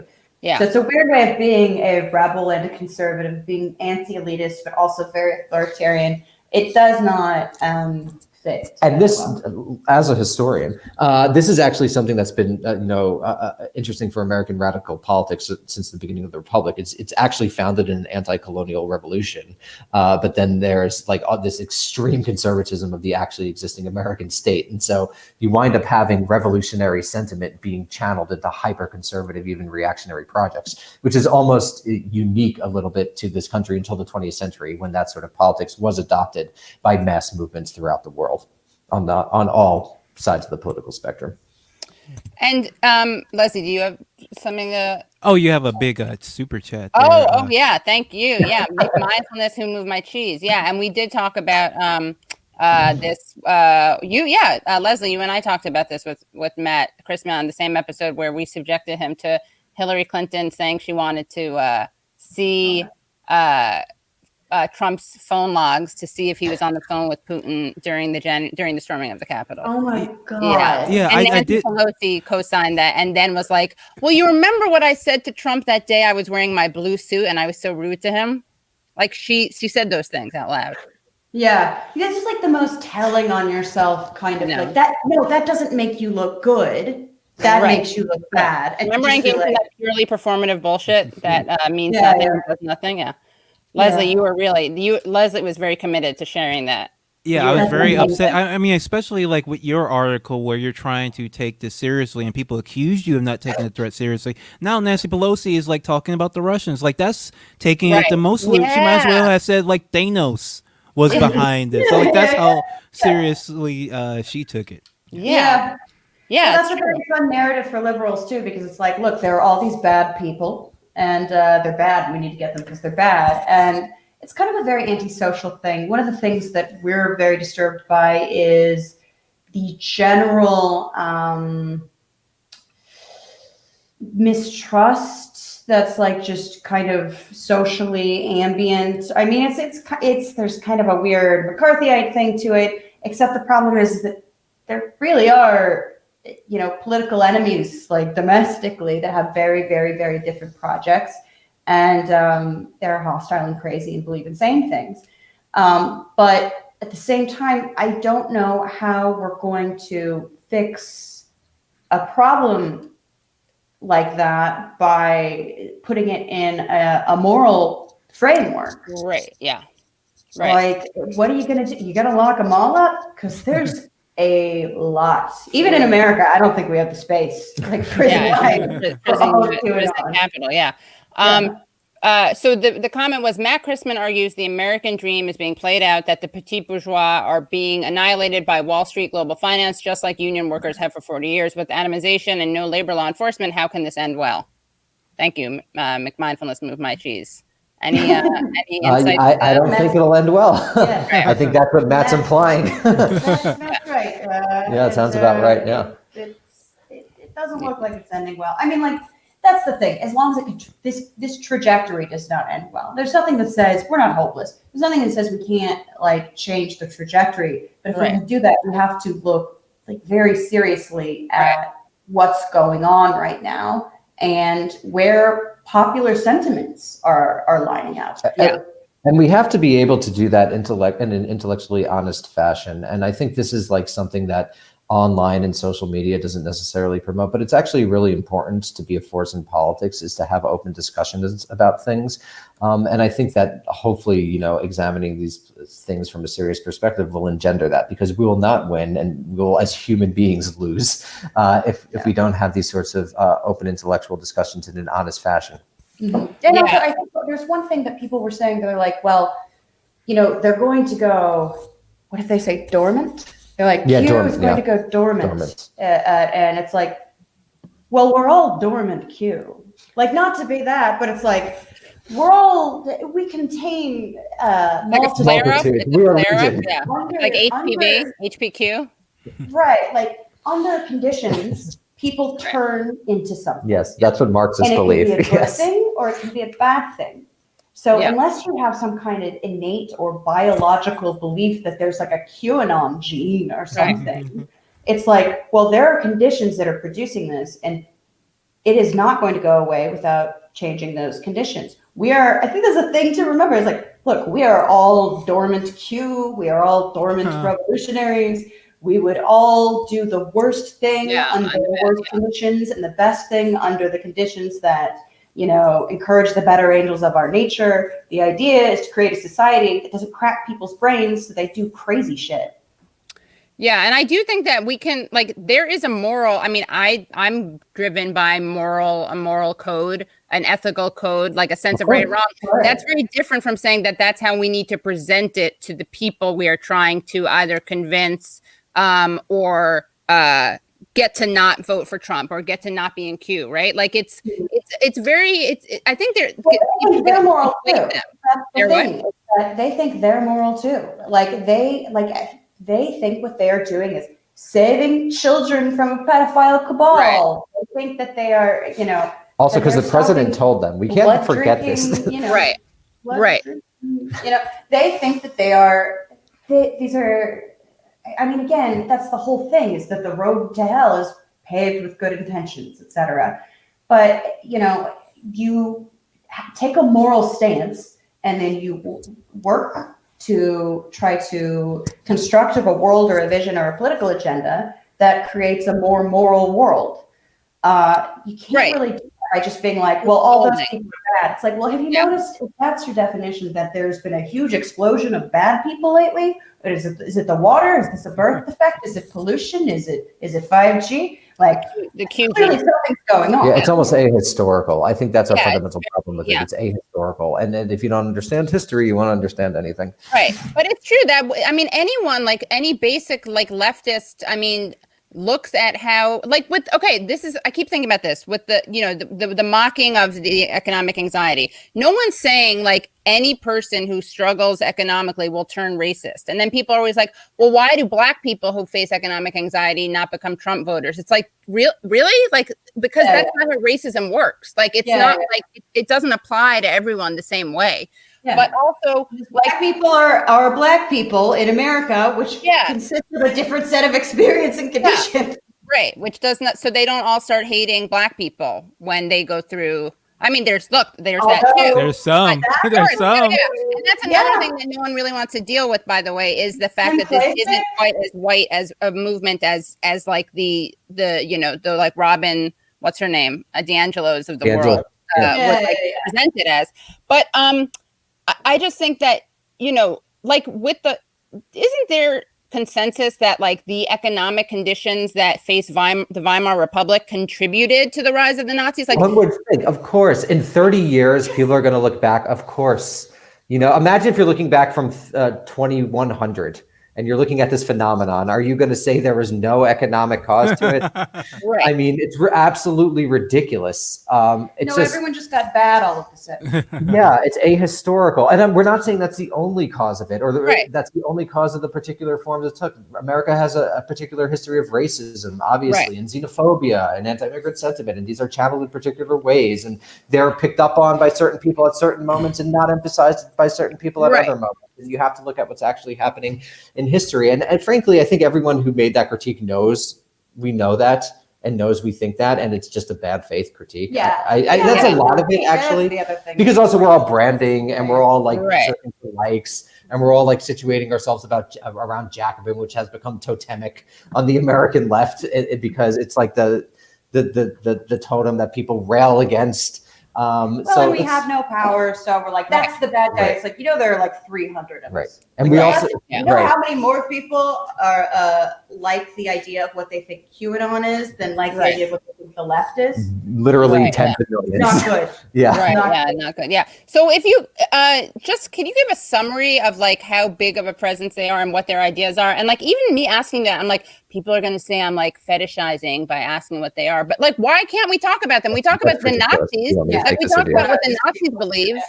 So it's so funny too. It's so different too. Like I have to say, like I was like going back and watching like talk shows even from like the 90s. It would be like Oprah has a KKK member on TV, and it's like, oh yeah, that was just. And she's like, so what's your deal?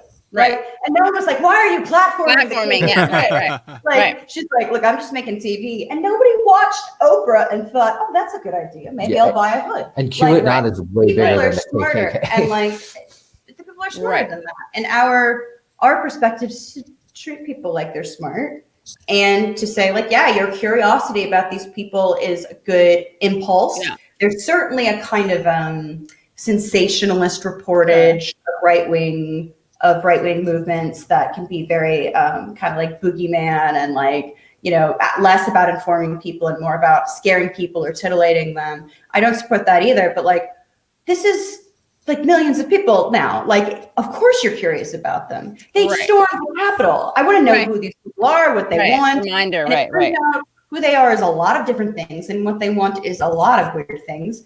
And it's a big mess which is why we say it reflects more of a sensibility than a coherent political program. Like the Nazis had a 25-point program.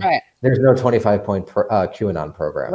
right? And so it's a different thing, and it does take this political sort of valence or image, because like politics is like our sports today, right? So like people channel these competitive energies into politics in a serious way, and so you have this whole like politics is so cultural that this cultic movement, this sensibility is organizing and expressing itself politically, and of course because Trump himself is a cultural figure. And a lot of people have this long-standing relationship with him in a very interesting way. And so also what's interesting now, as Will talked about in his interview today, is that this is the biggest moment, according to Will, Joe Biden's installation, right? Because the prophecy has failed. And Amber could talk a bit more about this. When prophecy has failed, some people will drop off and some people will go in. But it'll be interesting to see where it goes. And we don't know where those energies are going to go yet. So they have done a few different polls,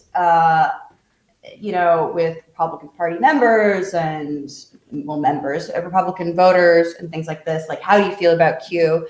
I'm not completely, I don't know that the way the questions they ask necessarily tell us what the most interesting information. I mean, that's the problem with polling, right? Because different questions mean different things to different people. But there was something in Wired that I thought was very telling, that we didn't want to get into the weeds, but I almost mentioned it, where it's like QAnon supporters aren't quite who you think they are. Only a fraction of them believe the conspiracy theories most outlandish claims, according to new polling. Now, this is already out of date. It's from October. I'm sure there's been a surge since then. But, this does appear to,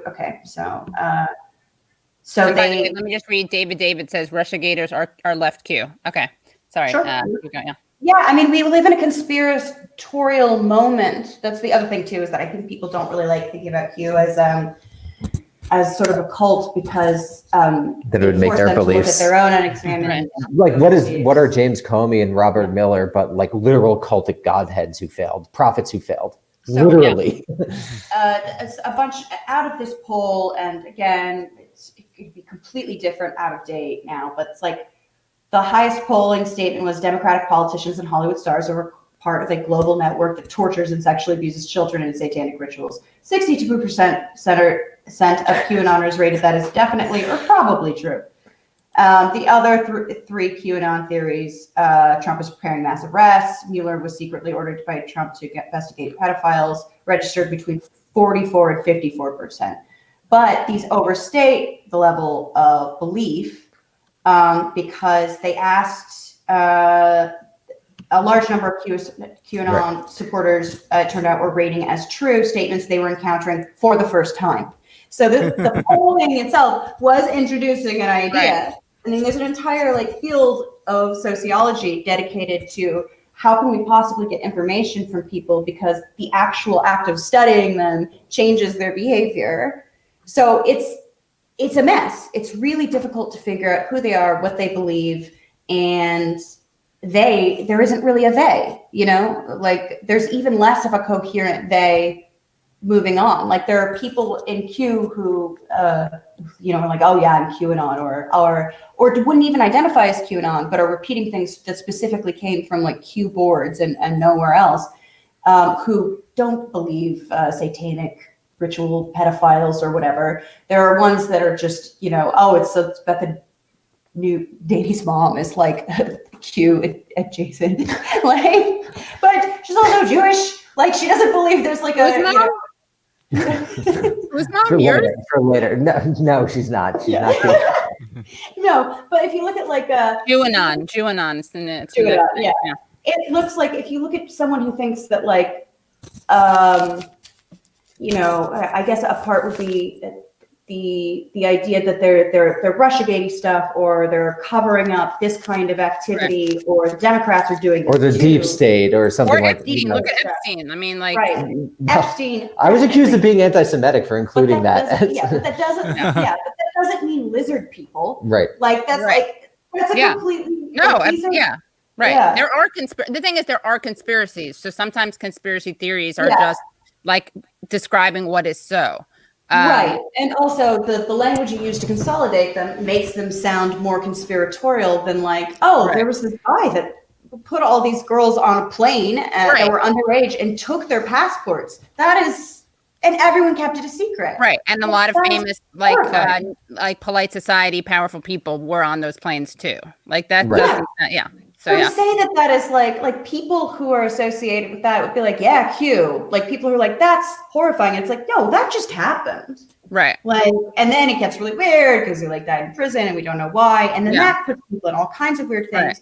But according to certain polling, you know, someone who is like, holy shit, Jeffrey Epstein procured underage girls, trafficked them, hid their passports, and had a private island where a bunch of I know. wealthy people could Can't make abuse it up. Yeah. underage girls. Right. Like, Yeah. And this is what's interesting about QAnon is they do have this genuine anti-elitism that's also authoritarian, right? Right. They place faith in just sort of this other authoritarian leader who will literally come and cleanse. Like, Yeah.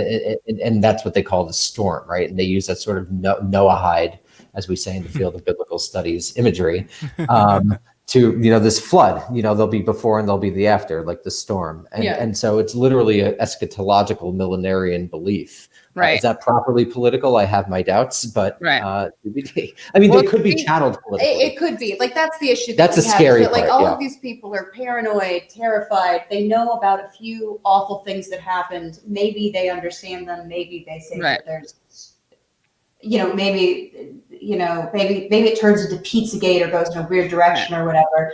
But they have a general mistrust in the system.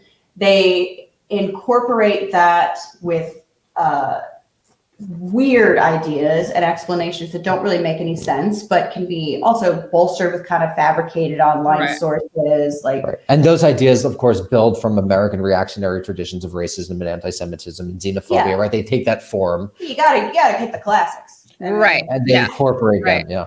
We have our next guest coming on. I'm really excited for you guys to talk to our next guest because he writes about tech and labor, but also wrote a great piece about the way that Amazon was funding the people who stormed the Capitol. So without any further ado, we're going to bring in Ed Ongweso. Ed, thank you so much for joining us. Hey, great to be here and to meet all of y'all.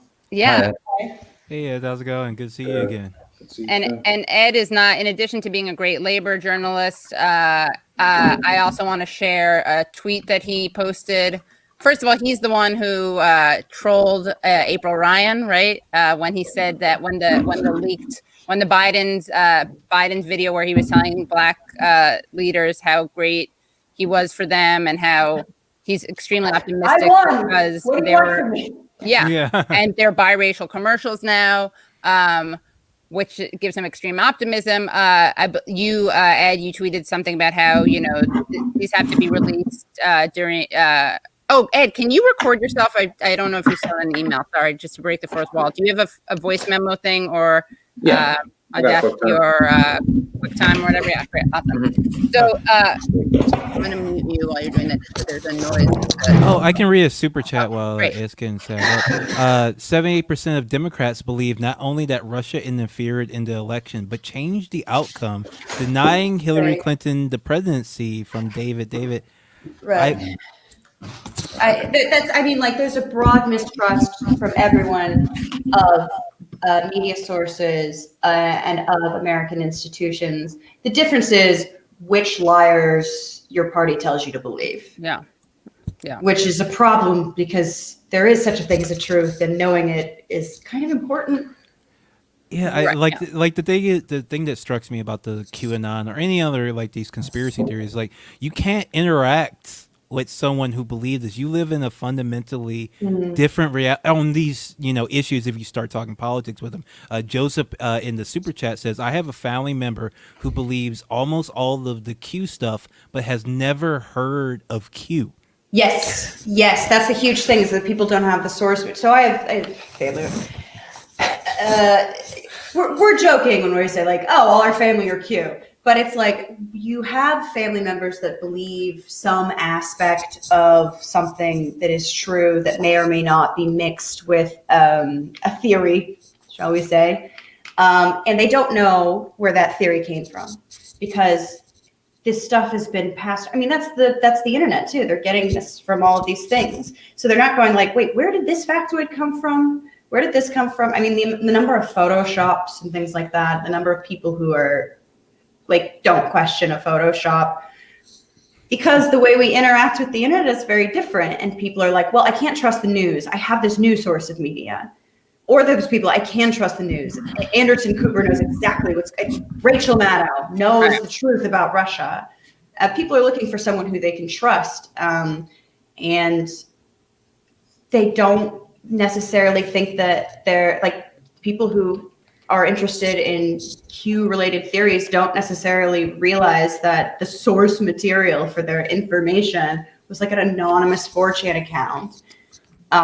That's I've got a couple of family members like that, and I'm like, that's Q. And yeah, if you're on the right, they're like, no, Yeah. this is real stuff, and I'm like, they Well, don't know. yeah. It's, yeah. And Ed, what did you discover looking through with this piece that you wrote called at Motherboard? Amazon is helping to fund a militia that stormed the Capitol. Like, what did you observe, and how does this kind of relate to what Amber and Daniel are talking about? For a while, Amazon and other groups have been saying they'll crack down on hate groups, on hate speech, on the ability to donate to it. But a lot, Amazon, for example, has a program called Amazon Smile, where you can donate a portion of any sale to a charity, and you can just list yourself as a charity and still receive funding. And it's like left up to us pretty much to be like the content moderators on that, because they outsource it to another org in the first place. And I think that with the platforms, the content moderation problem is already a hard one.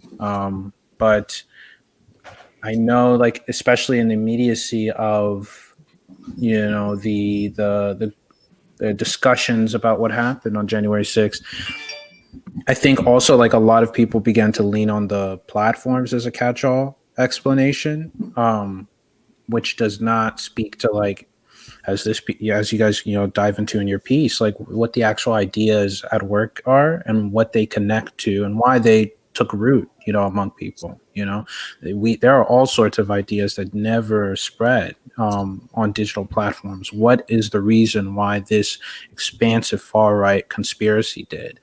And for a while, and I think still to an extent, platforms have become like the catch-all So they were monetizing. Were they monetizing live streams, like the people there? Because I knew that there were people like live streaming, but that's how are they doing that? This was the thing I was curious about. Yes, I think some of them did try to monetize it or just stream it through like their typical networks, and then get people. People want to watch. Yeah. I want to see what's going on. Yeah, what's going on? Yeah. Have you seen that?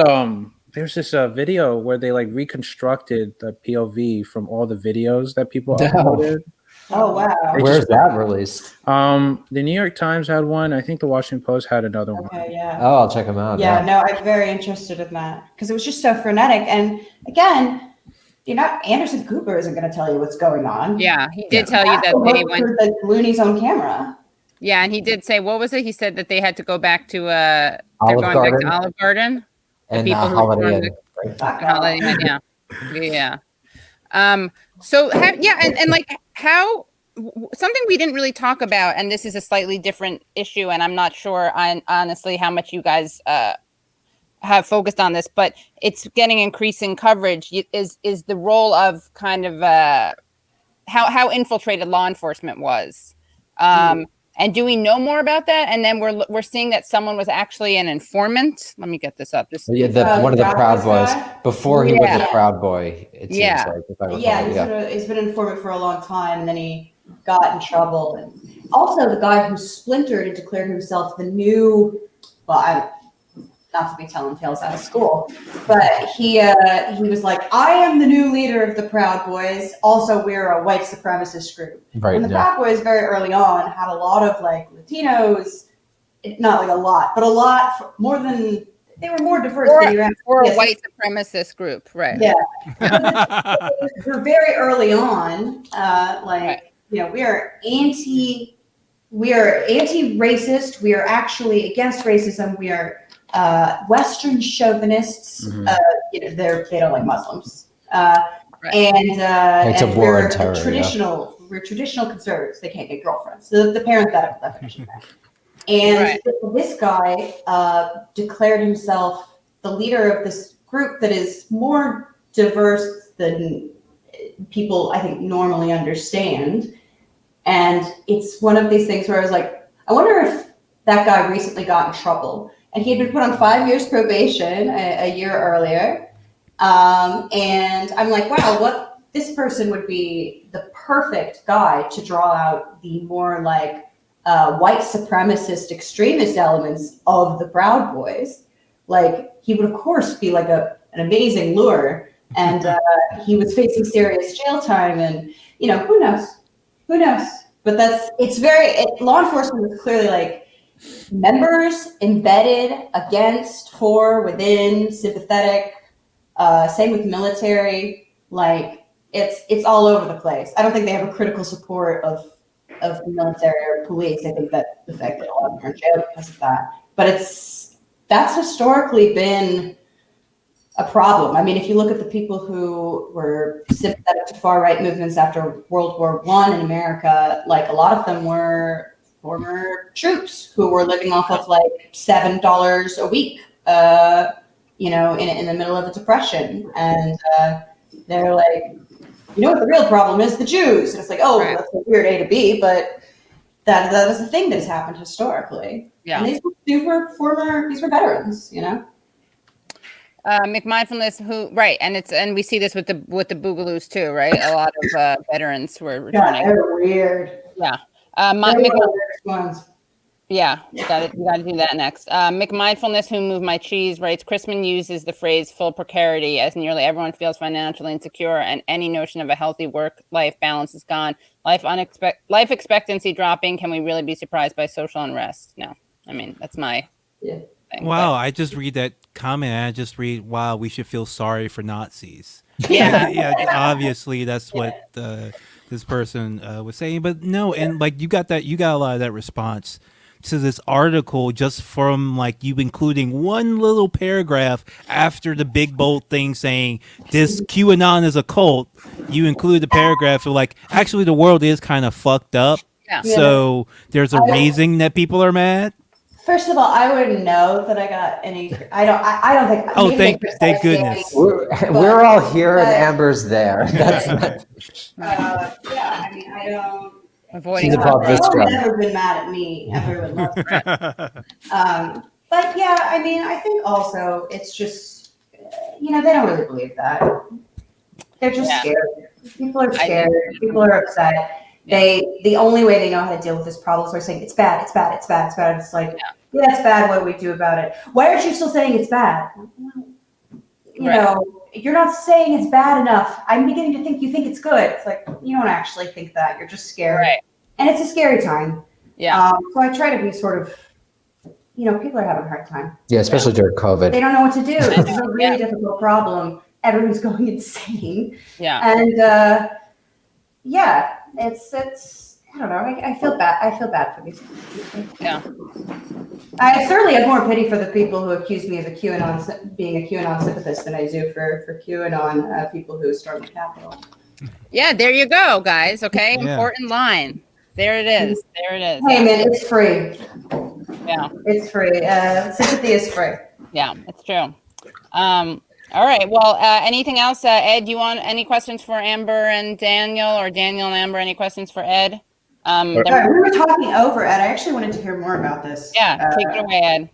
Are y'all going to do a follow-up piece to this to address some of the, or I don't know, maybe not address their arguments, but like there seem to be just like consistent hangups by people, either like failure to like read closely, a part of the argument, or project something onto it. I think those are a minority of people, and the way I look at my writing at this point, which is sort of difficult because I do write for left outlets, is that like I'm not reaching out to people who want to go on some sort of weird LARPy culture war about like these are the bad people, these are the good people. We can't have we have to have purity and left. My thing is that the world is full of politically idiosyncratic people. I'm trying to write for people who are trying to make sense of the world. I think I know what I'm talking about. Maybe I'm wrong, but at the very least, I think I can present my ideas and theories, and I don't want to put words in Danny's mouth, but in a way to where people can at least think critically and be like, okay, but what about this? Now, if your response isn't if your response is, yeah, I don't think so, like you're missing this, or you like this is a major factor, and I think we mischaracterize these people. Like that's one thing. But if they're like, you're Sisyphus, it's like, oh, you're not my audience. You have a different view of your idea of politics is deciding who is good and who is bad. And my thing is that I think that everyone has the potential to be good. Everyone has the potential to be bad. Or at least you have to think that, right? I mean, you have to think that, otherwise you give up on politics in some sense. We're not saying that like in reality there's not enemies and like Mitch McConnell is our friend or anything like that. But I think the fundamental leftist impulse is to at least theoretically, the fundamental democratic impulse. You have to think of yourself as living in a political community that's defined by persuasion. And so at least in some sense, we're not saying that QAnon is persuadable. We actually had a third of the thing dedicated to saying how they're probably not persuadable. We put out if you or someone you love has, we added a thing there just because, I mean, you read these things from people who are former Q or who lost like a family member to it. And it's really heart-wrenching because they're like, holy shit, I think I'm a smart person. What happened?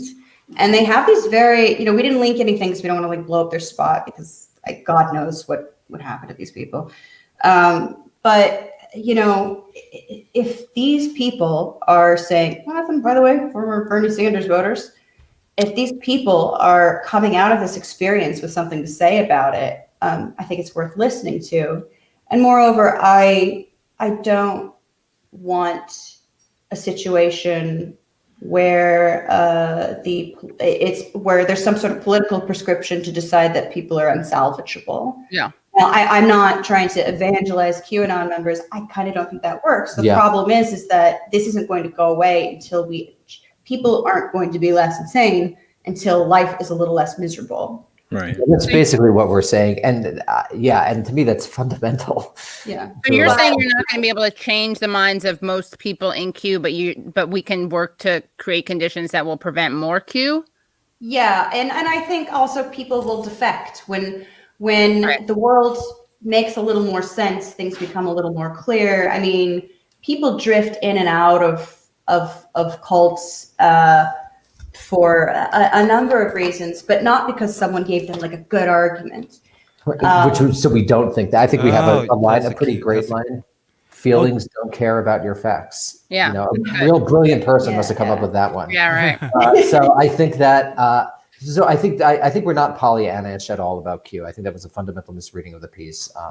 While at the same time, I think what we're trying to say is that we do believe in democracy. That's probably the biggest leap of faith we have. You have to believe in democracy, otherwise you wind up creating like the techno national security state. Liberals don't really believe in democracy to a large degree, and I wrote a book about it, so I don't want to get into it, but it's a backed up claim. But while at the same time, as Katie said, thinking that the social forces are really something to be concentrated on here. Yeah. All right. Well, definitely come back. And Ed, if there's anything you want to share about that you think that could inform their scholarship from your piece on Amazon. Yes, I'm really interested in the kind of media presence of Q and like who's making money off this. Yeah. I mean, my instinct is always follow the money. Right. Yeah. Which you did, Ed. So what can you just kind of explain where the money led you? Yeah, I mean, for that one, it's pretty much just upfront with Amazon and also Facebook ads that these places can place or get that give them immediate money or revenue. But I haven't yet been able to. What I wanted to do at another point is do more on the Oath Keepers and their various chapters because they're interesting, with the connection to that, like Yale Law School grad. And how opaque are these things? I assume because it's tech, like you don't get to look at receipts. Like it's we're not. The only time you really get like direct numbers or like with interactions with organizations, like Amazon or other charities, or when they are getting like a payout, right? Or Right. when they're involved in political activity and spending. Right. Otherwise, you have to get someone on the inside to give you the money, or else you won't get it. Yeah, well, putting it out here now, if anyone wants to send a little secret email to you, You can always leak. yeah, you can always leak. Yeah, we need more leakers. So Yeah. it's a real problem, actually. And the last 40 years have been so terrible in terms of whistleblowing law. It's really a problem. Yeah, there's just in Europe they have this interesting proposal to do to create a global encrypted and anonymized whistleblowing infrastructure, and that would be amazing. Yeah, really, really important stuff. Yeah. Yeah, really important stuff. Yeah. Alrighty. Well, All right. Thanks so much yeah, for having thank you me. so much. Yeah, Yeah. thank you so much. Thanks. Yeah. Bye, Bye, guys. Come Thanks so back. much. See you soon. Thank you. See you, bye. Michelle. All right. So let's talk about stonk. Yes. There was a super chat earlier that just asked how are the stocks, and I guess we're gonna get into it. Oh yeah. And by the way, Lumpia Logic's all right. Please have Twink Revolution, Caleb Malpan, and Red Lettuce as guests. Okay, noted. I know Twink Revolution. I really like them. Okay. Stonks. Hold on one second. I want to also just show Ed's most recent pinned tweet, which I really like. Hold on. Not to share screen. This is great. Okay, can everyone see this? Oh yeah. They're asking when were we gonna reclassify gig workers as employees, Joe. And it's an image of Kamo. That's when she called him to say, "We did it, Joe. We did it." And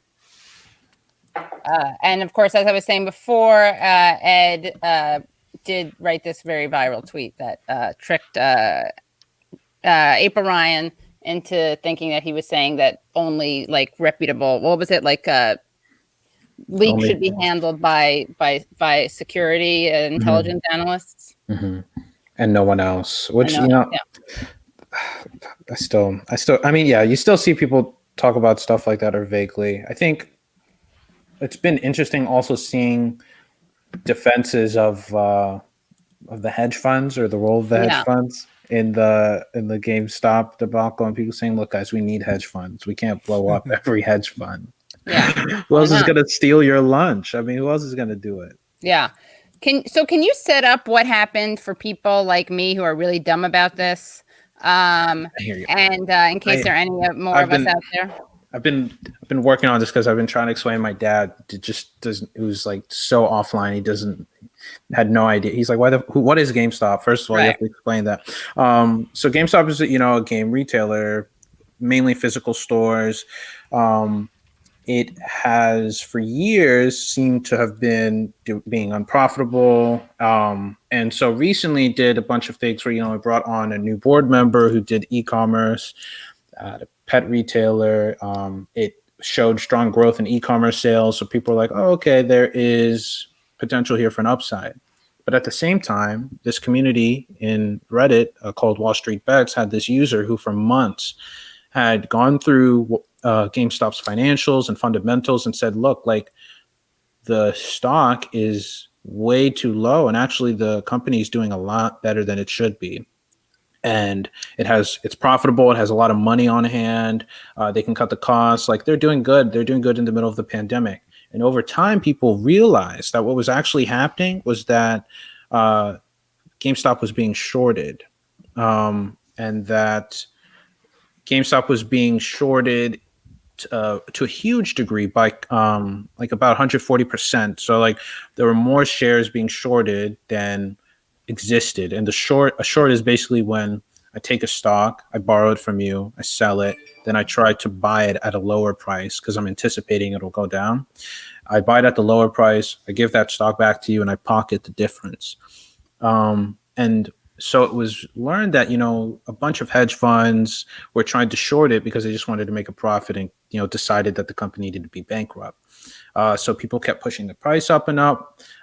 This hedge funds, one of them, Citron Research, released a public report and video taunting investors, saying that they were idiots and that they were suckers, and that this company is worth shit, and they're going to explain why. They did not like that at all, and they supercharged it after that. So over the next few weeks, it jumped from 20 to 40 to 80, 100, 300, 400 peak. And all along at the same time, the shorts that these hedge funds had were coming close to expiration. So by Friday, you have to buy the share if you don't have it already. And they didn't want to buy it because it was way too expensive. So if they bought it, they'd eat a loss, right? And also, when you don't buy the stock, you have to pay each day, a premium or an insurance cost essentially on it. And so some hedge funds like Melvin Capital went or almost went under and lost billions of dollars because they fucked up, and they got their shit they got their shit wrecked by a bunch of these Redditors, and others were on the verge of being losing all their money. And then that's when a bunch of the really finicky shit happened today, right? Where you started to see platforms stop trading and try to prevent people from buying anymore, only allowing them to sell. And, it's divided what caused that. There are reports that it was because Robinhood just didn't have enough money and funds to do the trades, because when you trade on Robinhood, you can trade instantly. So you're not actually using your money. You're using Robinhood's money. They have to, by regulatory law, maintain a certain amount as a broker. And so if you're trading on the margin, they have to prove they're not insolvent. All this shit, they had to freeze trading for those stocks is one theory. And another is that while one of the companies that loaned out money to Melvin before it collapsed, Citadel Securities, which has been implicated in insider trading before, what might have been applying pressure, it or other hedge funds, to Robinhood to slow down trading so that they would be able to, through high frequency trading, result in price falls, because they just buy it and sell it back to each other instead of buying new and existing stock if other people don't sell. And that will collapse the price, or try to collapse the price. And then the freezing of the trading would let them buy more shorts at a better price so that they can make money back. So it's not clear what happened. It seems like it might be the former, but I can't rule out the other because they're all blood-sucking vultures. So who knows? But that's pretty much that's where we are today. Where tomorrow we're not sure if the contracts are going to expire and billions of dollars are going to be stolen from hedge funds again, or if nothing's going to happen and all the people holding GameStop stock is going to lose their lunch. Well, let's see. We got someone. What's that noise? Is someone getting dings, by the way? Oh yeah, the cats are playing around pretty. Oh no, but I hear it ding. It's not a huge deal. Leslie, are you getting? It might be like a metal clink then. No, it's a notification. It's not a huge deal anyway. It's like someone's getting a text. Oh yeah, it is. Dylan Baxter says the shorts haven't even closed out. All we've seen is successive gamma squeezes. Firms manipulate down by selling to each other back and forth at lower and lower prices. Right. Yeah. For people, this is getting very technical, but I'll simplify it for you. So basically, a bunch of regular people today, on hearing this news about the stocks, tried to get in and buy these hot stocks that they heard these tip about. Like, they've been told their entire goddamn lives they need to get in the stock market. And hey, they've been seeing these ads for these apps like Robinhood and several others that say, hey, all you need is $5 to buy a stock. We'll give you a free part of a stock. And so they're finally taking all these people up on their offers. And then basically the people who have the real money in Wall Street said, at least this is the accusation that a lot of people believe, they've basically used various mechanisms to basically stop those retail investors from investing so that they can move the money around and protect themselves and recoup the losses that they've gotten together. I think that I have most of that correct. Mm-hmm. Right. Yeah, that's a big accusation right now. That's moving. And can you talk about Janet Yellen's role in this in Citadel? Yeah. So, Janet Yellen, our Secretary of Treasury, is A woman. Yeah.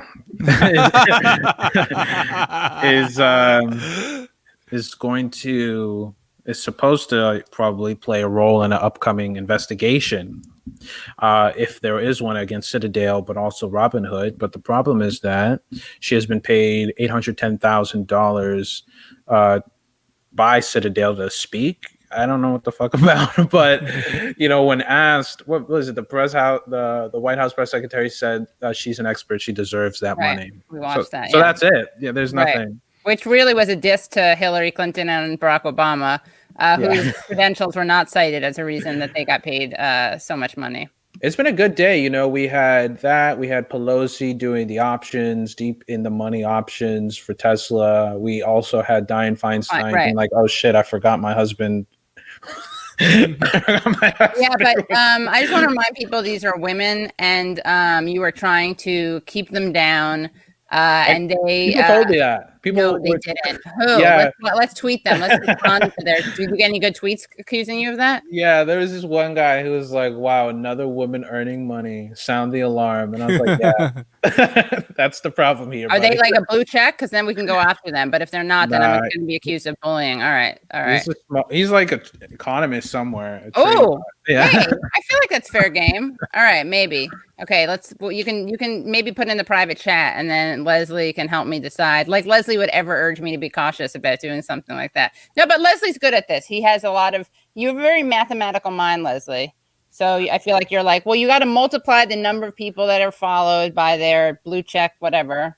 Yeah, but I do want to digress just a tad bit. I'm sorry, Ed, for getting a little bit inside baseball, because Katie, we did talk last week about crafting the perfect tweet. We did it live on air. Some people were, kind of saying, what is this? What's going on? Apparently, those people were some of the biggest celebrities in podcasts because they stole our goddamn idea. They stole it.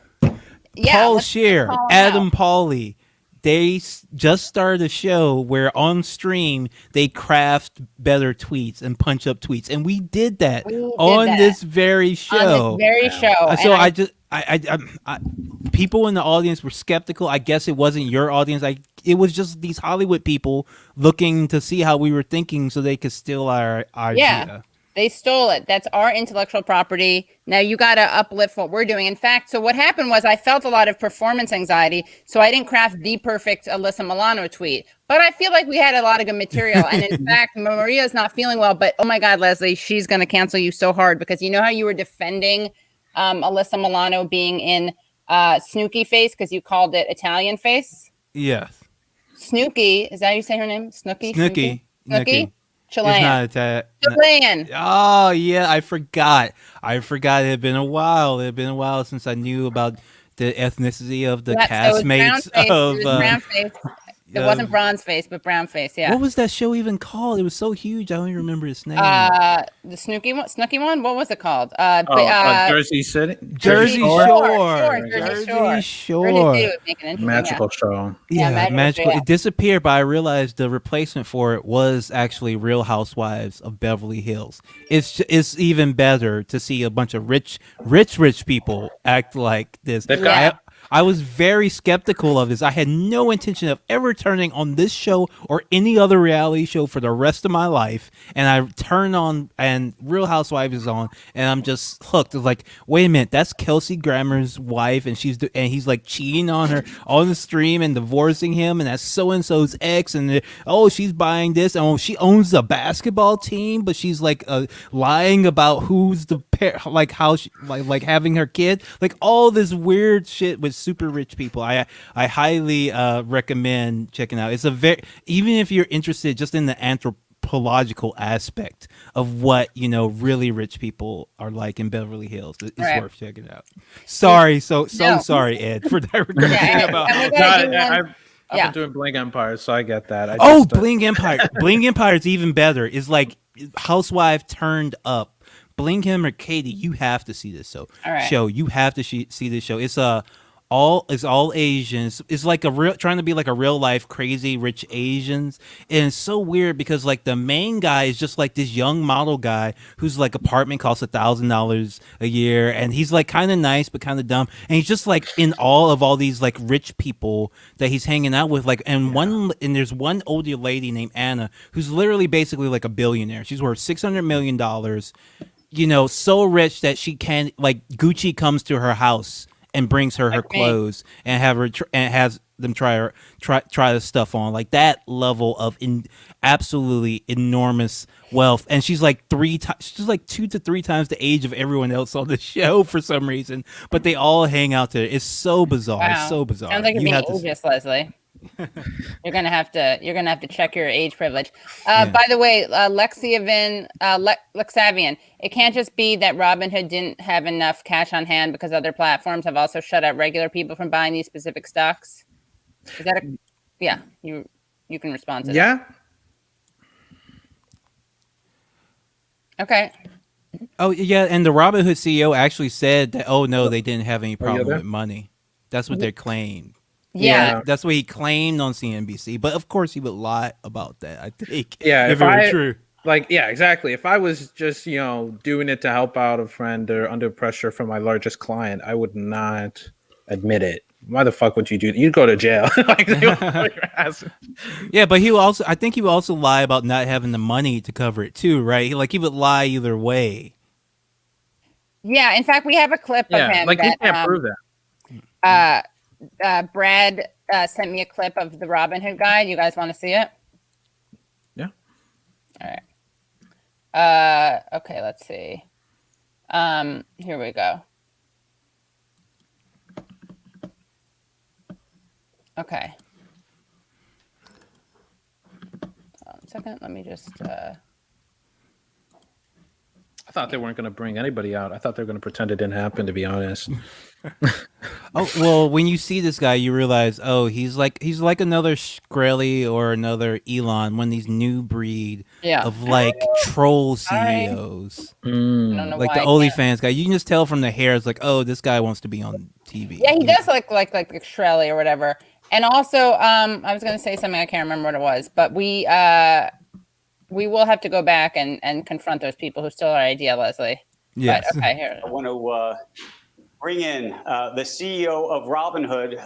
Vlad Hatenev is with us right now, and we appreciate you joining us on a day where there are so many questions. And not that nice a house. Frankly, as you know, a lot of like he's angry a customers out there, people. and a lot of questions about what took place and the decisions that you made to limit so many of your customers to buy GameStop.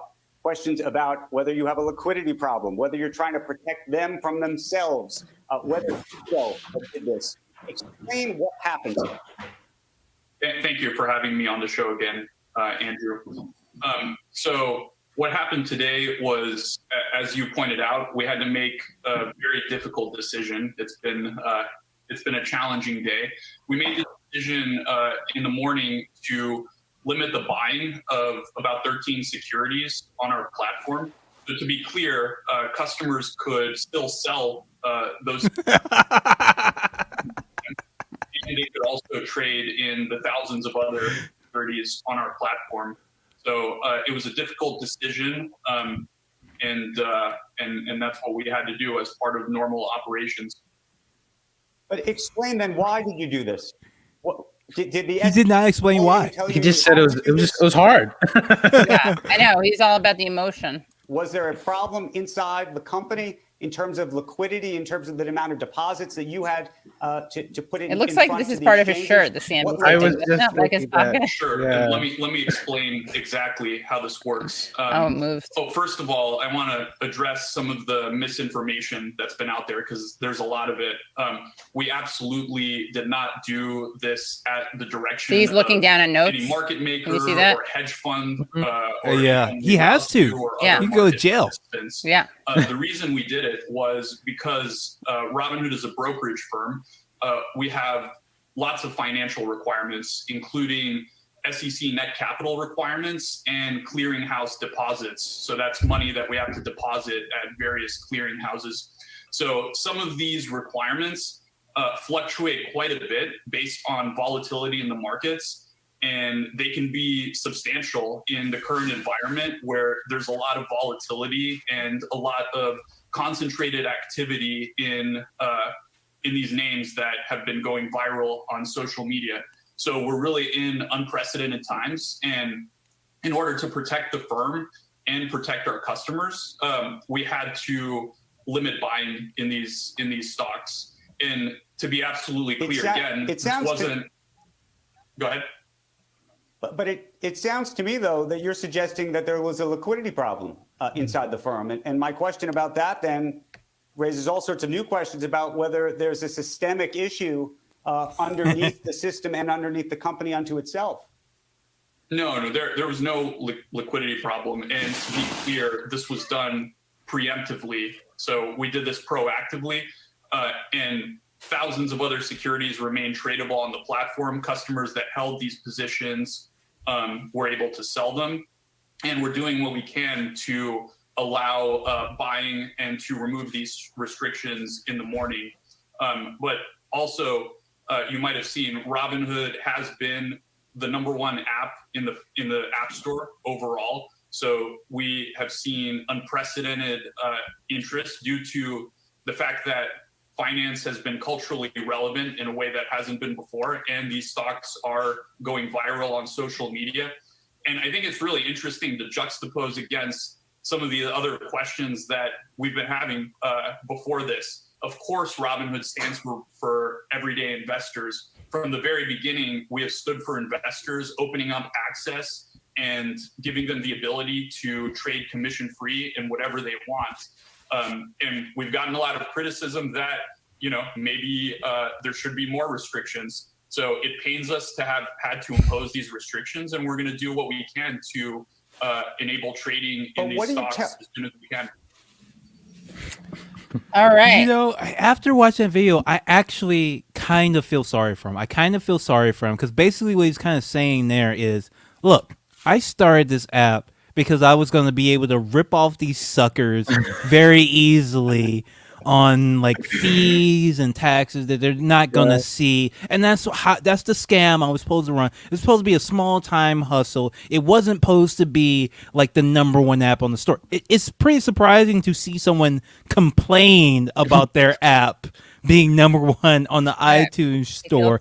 That does suggest, as the CNBC commentator mentioned, like that there may be a systemic problem with your business model if when people actually use the stock market, your app can't handle it. Not because of a technical issue, but because of how your company is structured. At least that's his claim. Like he said he didn't have a liquidity problem, but also said that because he didn't have money in certain places, he couldn't run. Like, which is it? Like, maybe there's something in between there. Obviously, he didn't want to get into it, but like the thing that stands out to me is like, this is just some dipshit who made an app. Like anybody else, he could have made it. It could have been a dating app. It could have been a app to find like pets that you can rent to cuddle with. And it wouldn't be surprise me if you looked at his LinkedIn. Yeah, it wouldn't surprise me if he looked at his LinkedIn and it would be like stuff like that. He happened to do the micro trade app, and now he's in a position where like he is on like the national news and every single person on the planet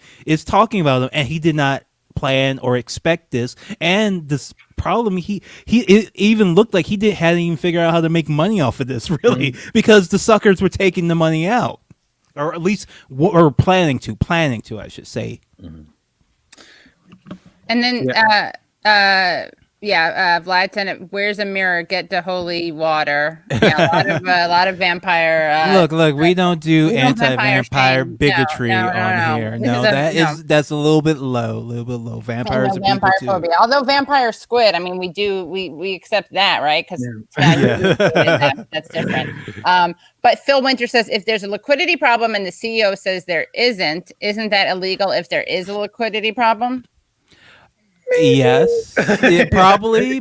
But if he's doing the thing that's stabilizing the market, like it's not to like those laws aren't meant to protect you and me. Like those SEC laws aren't really meant to protect like us. So like if like people like there's a class action lawsuit people are planning against them. Like people are saying like there's some people saying like what they did by shutting down like the one direction of certain trades is like explicitly illegal. Some people are saying I can't speak to that. I don't know enough about that, but I think it's shady enough that I don't think they would be taking these steps.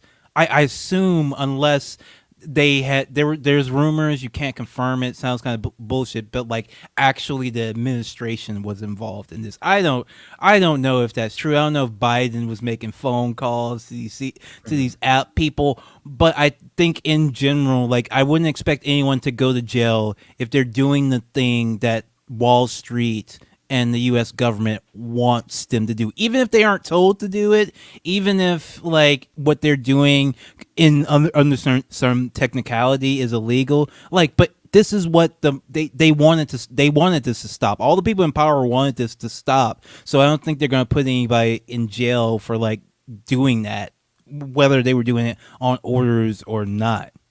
Yeah, someone's wrote, let's see, hold on. Well, okay, wait. Billy Beans. R. Kelly came to me in dream and told me to go ham with a gangster stock. I ran it by men dental hygienist and she gave the go-ahead. Now I'm in Ukraine with Hunter Biden, just living it up, baby. That's the diamond hands. That's the diamond hands right there. That's Billy Beans. Like, that's diamond hands right there. Yeah. I think it also is like, you know, when I hear them talk about the volatility, that's interesting because why is it that the price movement is the volatility and not like the massive short interest that, you know, the hedge funds have been manipulating. They manipulated the stock to begin with, and that's why it was artificially undervalued.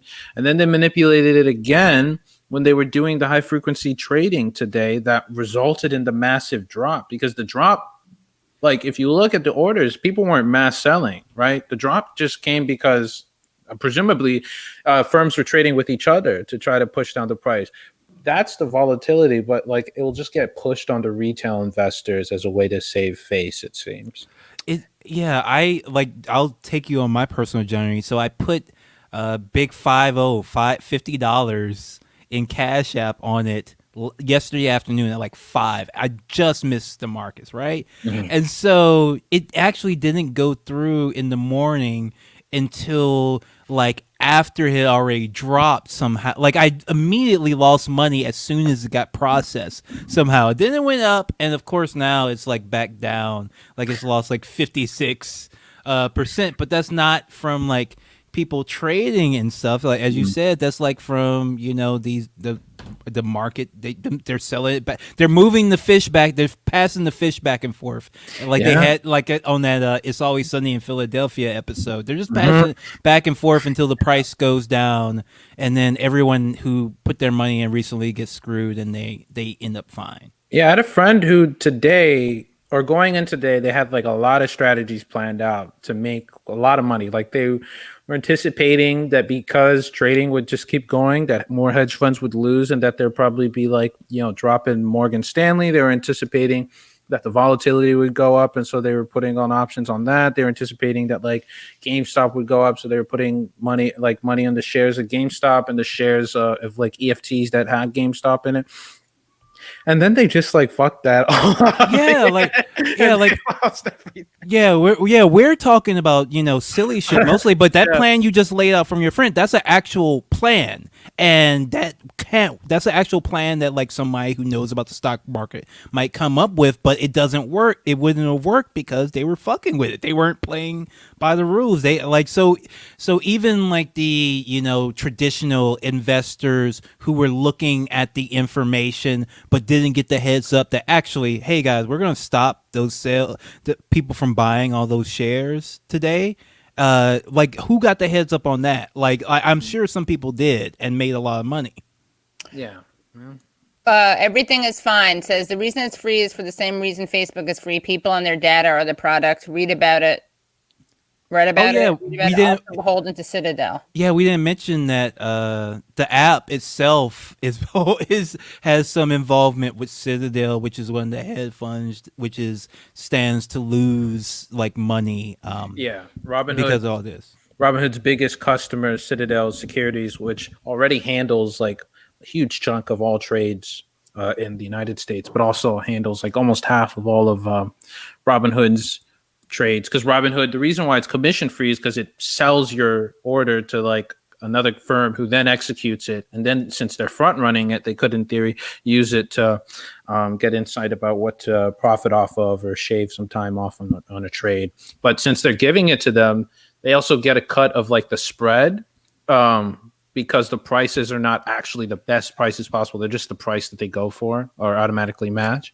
And so sometimes there'll just be a massive gap between what the price should be, you know, or and what they're asking for. And Robinhood just takes a cut from that. Citadel gives them a bigger cut than you're supposed to, but it's totally above water. It's cool. So, you know, there's nothing going on. There's nothing going on. They just like giving them extra money. It's that scene from The Big Short where the dude's talking to that trader from Morgan Stanley, and he's like, no, we're a totally different thing. And he's like, yeah, you know, like they give us the money. The helicopter gets me there in 10 minutes. You know, I know people there. We're close, but totally different. Billy Bean's coming back in again. Sorry for the typos, fam. My head is spinning from all the Herbalife supplements I just proofed. Going absolutely wild in Kiev. It's the Vegas of the East. I guess it should, like, I do want to hear from the Redditors who actually did make money off of it and seeing what do you do with your life if you're just like, you know, some typical Redditor. No, you know, almost damn near neat. You have nothing else to do. You put, you know, 10 grand on this a few weeks, maybe not 10 grand, 5 grand on this a couple of weeks ago. And now like you're damn near like a millionaire. Like, what is your life like now? I know what I would do. I would start a pro wrestling company, but I'm just curious. Maybe super chat. Why don't you tell us in that super chat, tell us what would you do if you accidentally became a Reddit GameStop millionaire? If you became a gamer millionaire, how would you live your life? Also, Brad is saying, can't say for sure, but I'm fairly certain that it's illegal for CEO to misrepresent its financial health, liquidity, its investors, but wouldn't be surprised if it's legal to lie to public. And there's lie, and then there's lie, right? And there's, you know. Mislead consumers, which Robinhood has been fined for doing just last month. Oh, yeah, and that's the other thing. Like, when we say these things are illegal, sometimes we just mean they have to pay right. And when you got a lot of money, they get a bill for them. Which is when your fine is not a big deal, but it's basically just legal for you and not legal for people with less money. Dylan Baxter, you should show the video of Thomas Peterfy from Interactive Brokers. He straight up says that they stopped it to save themselves. Squeeze imminent. Where's that? Does anyone know? Oh, that's funny. Yeah, I imagine it's too many people involved in this not for someone to accidentally say, oh yeah, of course I just called the guy. I just called that guy, the CEO there. You know, I knew his father when he was at Harvard, and we told him to stop the trades, and that was it. Yeah. Donate all to the IWW. That's the International Worker. What does it stand for? The Wobblies? Is that the International Workers of the World? Is that what it stands for? Yeah. Let's see. All right, I think I found it. See, one problem is that like not as many people clip the financial networks. So like people would just be posting like they would take it with their phone, just a picture, and you see, and then transcribe it, but you wouldn't actually see the clip. So let me see if I can find it. Also, what are you, Neil saying, or how much does it cost to accuse someone of being CIA on this channel? Asking for a me, clearly more than $5. I don't know what you're talking about. Who are you saying is? It is Industrial Workers of the World. Didn't I say that? Or international, right? Industrial, yeah. Where's my super chat? Oh, you're like that Dick, right? Isn't this what Dick super chatter? I shouldn't say it. Is this one of the guys who is spamming Leslie? Oh, Thomas, I think so. Yeah. Maybe. That's where you're super. I have discretion, as people know. Is it time for me to lay down the law again? Yeah. All right. So I put I think one of the videos in private chat. The guy that the super chat mentioned. Okay. So someone want to set this up, or just go to the videotape. Okay. Okay, who is this? This is He's interactive. I think he's the CEO, chairman of There you go. Interactive Brokers. Okay. Okay. We have 27,000 accounts who have Where's he from? I like his some accent. sort of a position in GME. And we are only about 5% of this game. So we're really talking about 500,000 accounts. It's very hard to figure out who is where and what do they do. Have you heard from regulators? Yes, we have heard from FINRA. They asked us how we were doing. Luckily enough, we have an automated liquidation system. So our risk management is all automated, so we do not have a problem. But I believe that there must be other brokers who do. And unless we restrict trading, this problem is Hungarian born, I knew it. And even those of us who do not have a problem may eventually have problems if there are too many bankruptcies. All right. Can someone translate that? I think maybe I was trying to find the right video because he had like a long interview, but I think maybe what the super chat was referencing is that this guy basically does say that they were scared, and that's why they were worried about the integrity of the whole market, and that's why some of these moves were happening. Let me see if I can find a better clip. He sounds odd. Okay, let's see. There was someone who asked me a question. Thank you, Brad, for getting it to me. Neil, ask them. Okay, it's too late because they're not on anymore. Ask them about NED speakers at the Jacobin convention. Why was an Intel organ spun off from CIA anywhere near a socialist convention? I don't know. I'll ask. I don't think they were Amber or Daniel were probably involved in they the weren't, CIA discussions. That's just Boschker and Phantom Connor. Asanto. Don't spam chat or mongooses will bite you and Nads. Wait, what was Tom Novak saying? He's asking, what was he saying before? Oh my God, wait guys, hold on. Cat, Ed, I've seen you tweeting about this. Let's see the cat. I don't have Bodhi. Maybe my mom can bring Bodhi over, but look at this cat. You have two, right? Let's see. What are their names? This is Anansi. He loves me. He never, today he's been playing a lot, but usually he's just always by my side. Gobi's warming up to the house, and he's right now underneath the table just hanging out. And they're brothers? No, but they've been raised together since they were 2 months old, and they are now about to be 4. Oh, okay, right. Because you told me, I believe I found out on Twitter that you had to. Oh, look at him looking up at you. Look at that. Oh my God, that's really cute. You had to adopt them in sets because they're like, why? Yeah, the rescue place said that they wouldn't allow just one kitten to be adopted by itself. They wanted them to be socialized with each other. So I had to wait a while to find oh my God, Gopi and Anansi. Yeah. I don't even like cats, and that's a really look at him looking up at you. What do those names mean? Anansi is a trickster god in West Africa, and Gobi was the name that Gobi had. I think it's Gobi Desert is the reference. I'm not sure. Got it. So you didn't name them, or you did name them? I named him Anansi. His name before was Oliver, and I was like, no. That's we have a dog named Oliver. He's so cute. Yeah. Oh my God.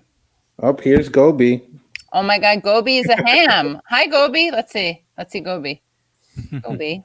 Are they the same color and breed? Yeah. I had to put the collars on them, or else I can't recognize. Oh my God, look at that expression. Do cats do that a lot? Ow, I just hurt myself trying to do a cat. I don't know if they do that actually. I feel like it's kind of doggish. Yeah. They're so cute. So that's a red collar. What's the other one? Green collar. Okay. So guys, wait, what breed someone asked? Russian blue, I think, both of them. Nice. Oh, Ed, what does your shirt say, by the way? Oh, Bernie Sanders, you bastards. Where'd you get that? Where's that from? Bradley? I think it was like some gear they had when they first did their that huge rally with like him and AOC. Yeah, I was there. What is it? I think it's supposed to say it's still Bernie's bastards, but I guess it just doesn't. Oh, right. Okay, so if you're affectionate to a cat when young, they can be. Got it. All right, let's see. what was I going to show? Okay, so this is we got to and what else? You wrote a really good piece, by the way, Ed. Sorry, you wrote on this, then you wrote on the Capitol storming, and you wrote on this is my fave. Ed really let's see. And then you wrote your piece to Robinhood's customers are hedge funds like Citadel, its users are the product. The Wall Street Bets subreddit are furious after Robinhood stopped allowing trading on GameStop. Here's how the commission-free investing app makes money. Anything in that you want to talk to us about, or did we go over? I'd say, yeah, we've gone over it. I just checked my email like a few minutes ago, and the Citadel people are blowing me up to probably because they're mad about something in the article. But everything's right. You know, tell them to come on. Tell them to come on live. Yeah, tell them they want you to. Yeah. Wow. You know, Citadel. I think Citadel. Is there anything from the article? Maybe just that it's hard. It's really hard to win against these companies. I mean, like, there's a piece I wrote the other day which talks about which came out today in the morning. It talks about how, like, you know, Wall Street Bets, they made a lot of money. Investment firms are the big winners of the GameStop. Yeah. GameStop stock revolution so far. Individuals spending hundreds or thousands of dollars on GME stock are up, at the positions of firms like BlackRock are worth billions. So yeah. And you know, BlackRock, Vanguard, you know, Fidelity, they also offer securities lending, and they've made hundreds of millions of dollars lending the stock to short sellers who fucked up and got greedy on GameStop. So even though they're obviously not going to liquidate their GameStop position, they made a lot of money. Look at all these articles you write. I said you were prolific. Look at that. Uber is casting single parents as immigrants to parrot talking points in new ad. Ooh, that's good. That's juicy. New study finds Chicago Uber and Lyft drivers are paid below minimum wage. Cops arrest essential union workers for striking for $1 raise, but they won, right? They did. They got 75-cent raise for the first year, and then over 3 years they get like above. They get what? Sorry. Oh my God! Citadel took him, guys. Citadel took him. Oh no. My internet has been off today. I don't know. I wonder why. I'm telling you, I can't get my thing to work either. Yeah. What's this Uber casting single parents and immigrants to parrot talking points in new ad? Oh yeah, they have a national ad camp, or they're looking nationwide for for genuine stories from drivers. Usually, sometimes they use actors, but they're looking for genuine stories from drivers to center flexibility and the value of it. Pretty much like, remember the ad that we talked about? I talk about it there with John Sullivan. Like, they want ads from people who are like, yeah, I used Uber. It changed my life. Oh, right. Yeah, right. We forgot to, right. Uber took down one of its 2016 stories featuring John Sullivan, a former competitive speed skater turned self-styled activist who was arrested and charged for enthusiastically participating in the attack on Capitol Hill and filming it. Sullivan is not only known for instigating and agitating violence at protests, as reported by Max Blumenthal for the Gray Zone, but also for filming the death of Ashley Babbitt during the, I hope you link to me in one of these things, during the Capitol Hill riot. Let's see. Do we have the video of that? Of the ad? Yeah. Yes. The ad, I think I hyperlinked it in the stories thing, but also like I was able to find the video. Max linked the video, and then another a former Uber engineer I know linked the video also. Okay, well we can look at it another. Vice quoting Maxwell. Yeah, well, look, it's the Katie Halper show connection. I'm telling you, it was a great piece that he did. Yeah. It all happened because he came on this show. More people should have. Yeah, more people should have actually like talked about it, because like the main coverage was like, I think Rolling Stone had like a pretty deep interview with him, but like Max dove into his history, right? A lot of pieces don't talk about his brother and the connection to the Awakening group, which is now offline. They don't talk about his history in Utah. They just like kind of interview him a little bit and vaguely reference it. They didn't really do due diligence. Right. Phantom Fonta says, great breakdown on Twitter of GME by N Twist. And then, okay, Tom, what's your super chat? I'll consider it. And I can't remember why we banned you, but yeah, hit the like button, guys. What was I going to ask you about? Oh, can you talk about, I know he's really prolific. Very true. Can you talk about the question of, content moderation and what do you think should be done by this? I have no idea what's wrong with my internet today. I'm telling you, Citadel's on it. What was the question? It cut out right before content moderation.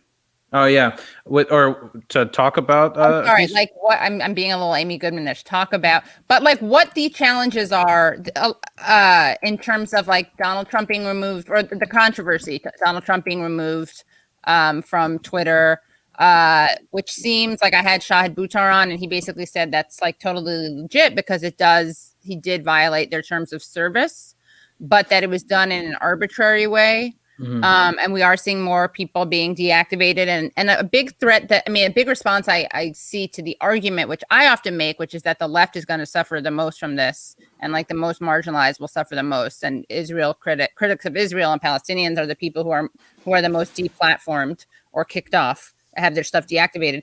Sometimes people are like, yeah, but they already do that to the left, so why not do it more to the right? Yeah, I hear that. Because on the one hand, right, deplatforming is very real. Like shadow banning, deplatforming happens all the time to dissidents, to sex workers, to people who are like very, marginalized all the time.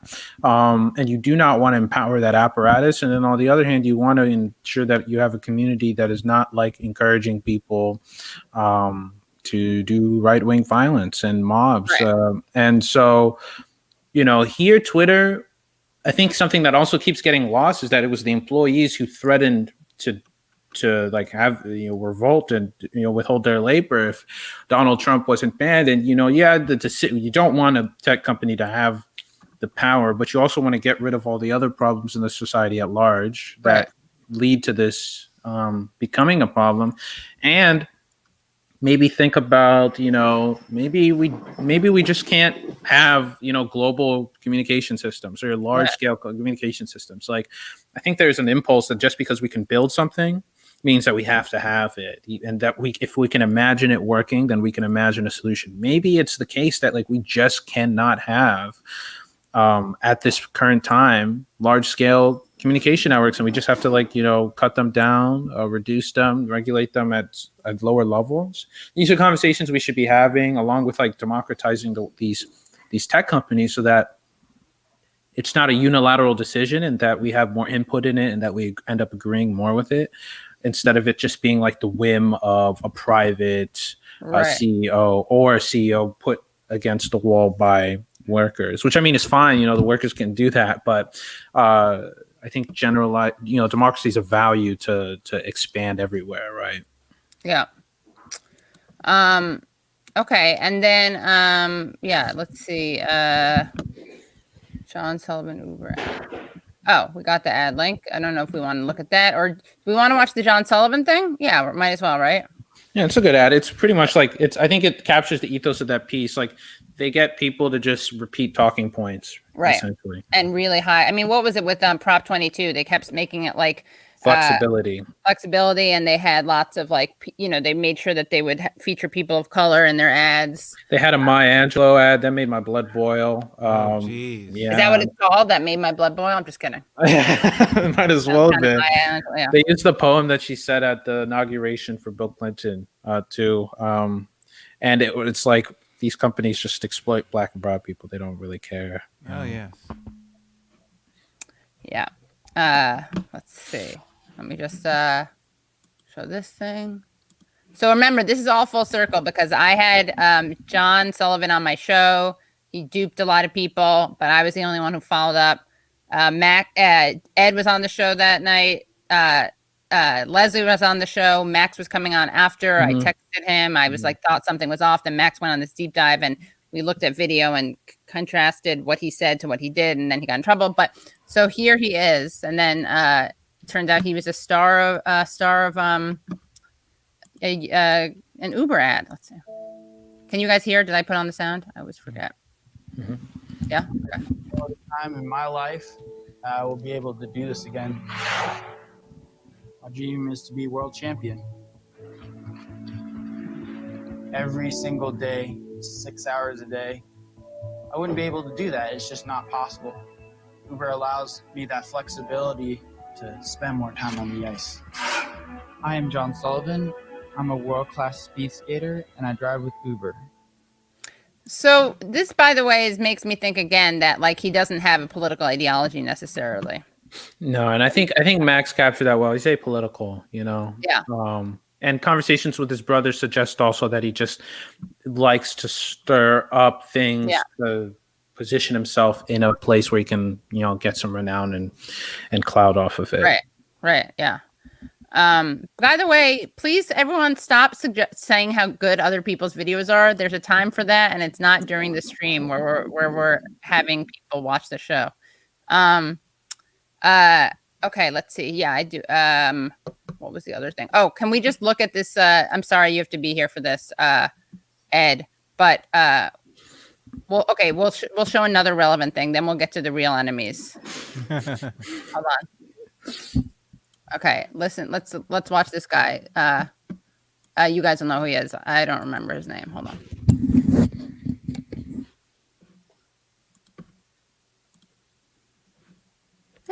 Sorry. I keep having my Tim's open. I think I can like cover them up. The reason the market is doing what it's doing is people are sitting at home getting the checks from the government, okay? And this fair share is a bullshit concept. It's just a way of attacking wealthy people. And, you know, I think it's inappropriate. We all got to work together and pull together. The reason the market is doing That's amazing. This guy should run for president. I didn't see that video. I saw people talking about it. I was like, do I want to see another billionaire make me angry? Yeah. I only want to see it if they're crying, you know. Oh yeah, they're sadly not crying. Let's see. Let me just do one more thing. Any other really relevant videos? I love how they just freaking the fuck out. You know, they're gonna be fine. They're really gonna be fine. I know. What is this? Can you talk to us? Are you looking into at all the Pfizer stuff, like the way that these companies are screwing people over? Because I'm really working on a PR campaign around that. I talked about it. You know, I really need to, because there are a lot of things to talk about with like the way that the vaccine is being rolled out. Paris Marx is this, other tech writer, and he has a really dope podcast too called Tech Won't Save Us. And he talks about Bill Gates and, how Bill Gates, who's hailed as like this incredibly smart genius, like personally intervened when Oxford was trying to create its vaccine and make it, public access, or, free at least, and publicly accessible in the global South. And instead he's like, no, you got to sell it to, he's like, no, you got to sell it to AstraZeneca. And now they just fucked up and they can't give it to anybody, free market, I guess. Yeah. I think we really honestly need to just shame these people. I talked about this a little bit on Useful Idiots. I don't know, it'll maybe get cut. I talked about it last week on Sunday with Jack Allison. We need to absolutely, we need to have a major change in laws and reform, but we also need to just absolutely drag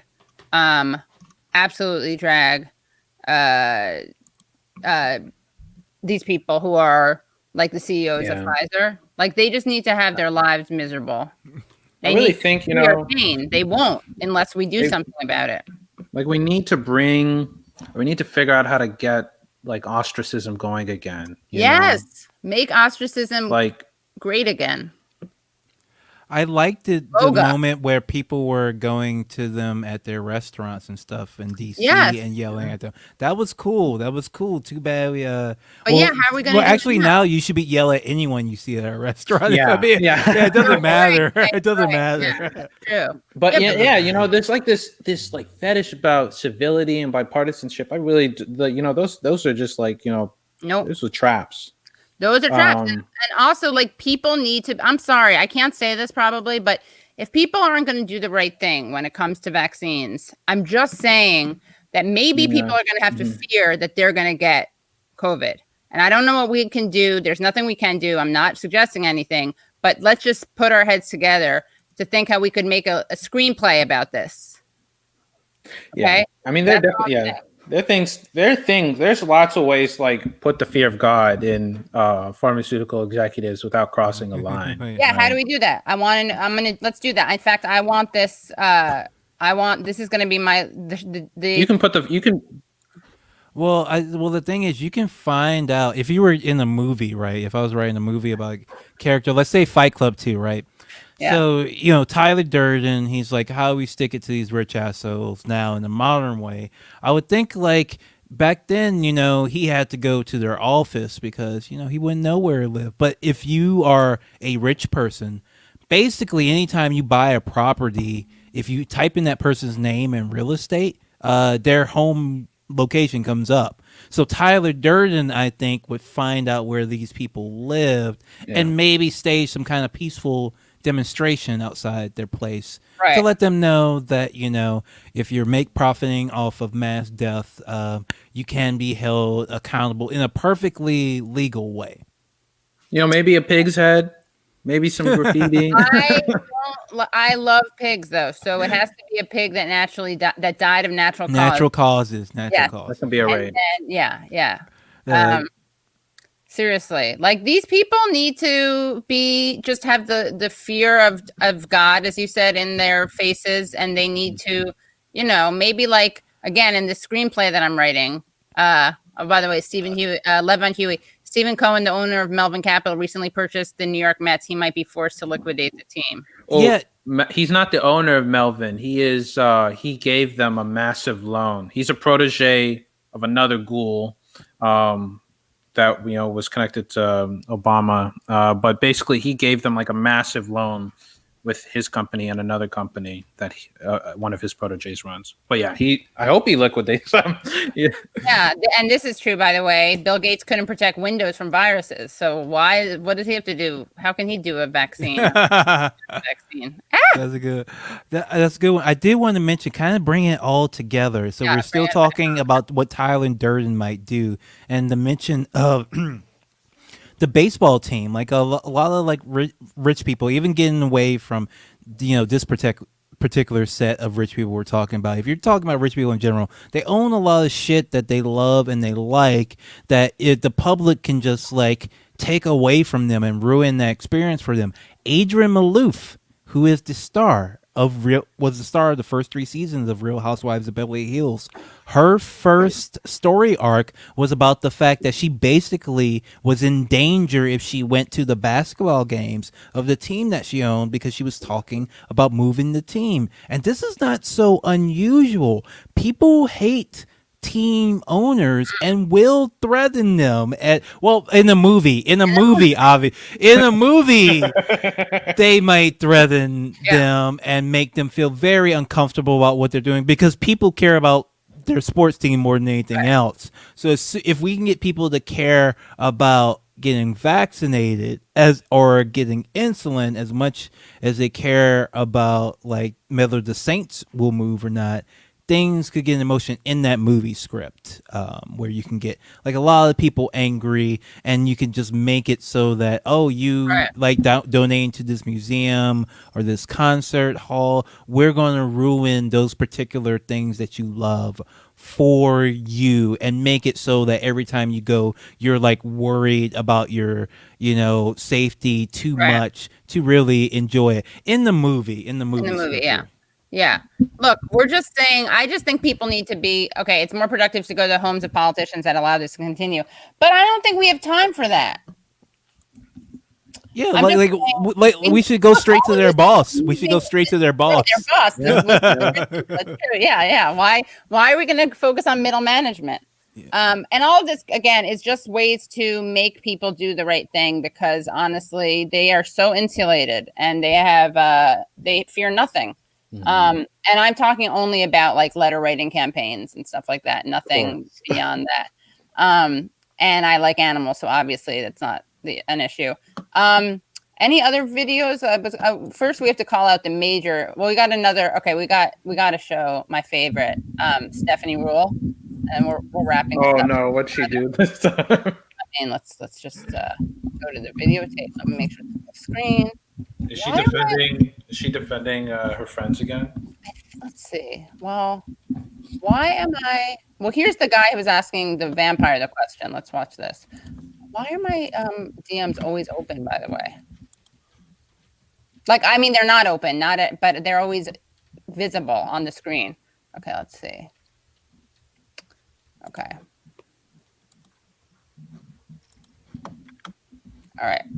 Okay, whatever that was. Okay, ready? The public looked at the only thing that I'm worried about is, in the aftermath of the financial crisis, the public looked at the media and said, why didn't you blow the whistle? Why didn't you blow the whistle loud enough? And now, like myself, yourself and others are saying, we're trying to blow the whistle and say, look, this could be a problem. But interestingly, and what's so unique about it is that so many of the Reddit traders out there, not only do we not need protection, what you're doing is you're protecting the hedge fund guys. You're not protecting us. And so it's a very unique moment in terms of trying to think about what the dynamics are that are at play. But Andrew, no one's protecting the hedge fund guys. What we're saying is, before you dance on their graves, better check their pulse and look for the exit door, because there's a good chance they're not dead and they're coming for you. Only thing. Oh, no. Okay. Is she threatening? You're not protecting us. And so it's a very unique moment. What is that? I can't tell what she's doing. Is she threatening hedge fund people or threatening people on the Redditors? Yeah. She's threatening Redditors. What we're saying That's a Reddit threat. Before you dance on their graves, not a smart move, I would have to say, I know. for a woman on TV to threaten Reddit. I'm just saying. Is her husband a Goldman Sachs executive or is that someone else? What is he? Let's see. They both worked for hedge fund places. I can't remember. I got to look it up. But hold on. Let me also.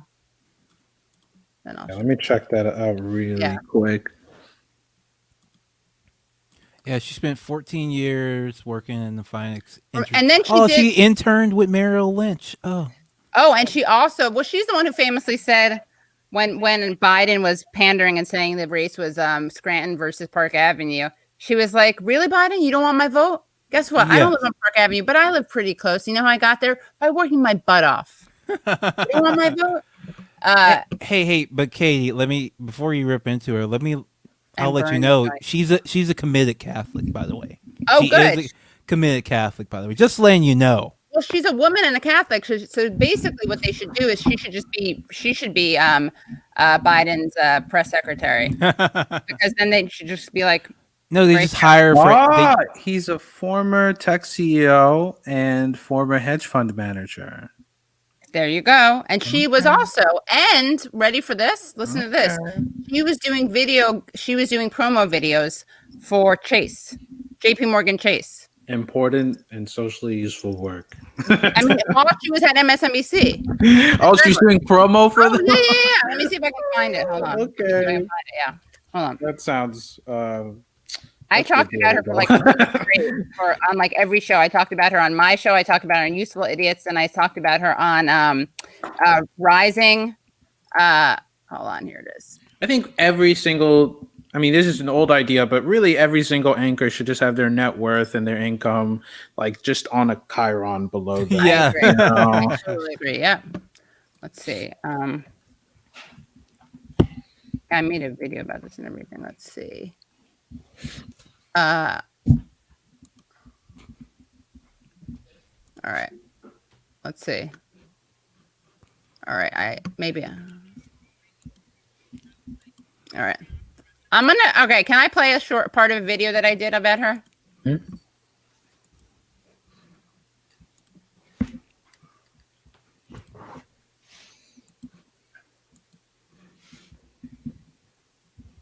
right.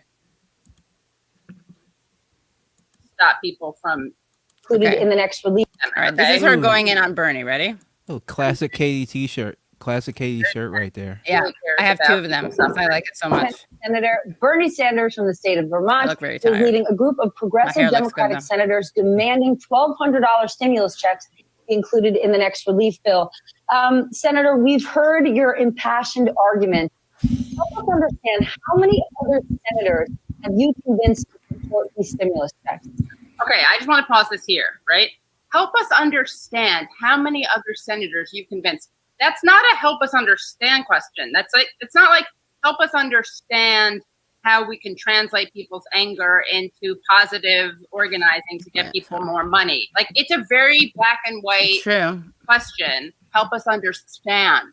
Really break down for us. Let's do a deep dive. Let's okay, I found drill it. Down into. All right, she's the worst. Very get to see the behind the scenes of a trader. I love it. Michael, Joe Biden said yesterday that his campaign is Scranton versus Park Avenue. Why is he going with this divide and conquer approach? That's Trump's thing. What about a message for all Americans? I don't live on Park Avenue, but I live pretty close to it. And you know how I got there? Working my butt off. He doesn't want my vote? All right. So, Steph, Joe Biden on Park Avenue. hold on. Your butt off. Talk about life's Okay, ready uncertain. for it? So far. Okay, you guys ready?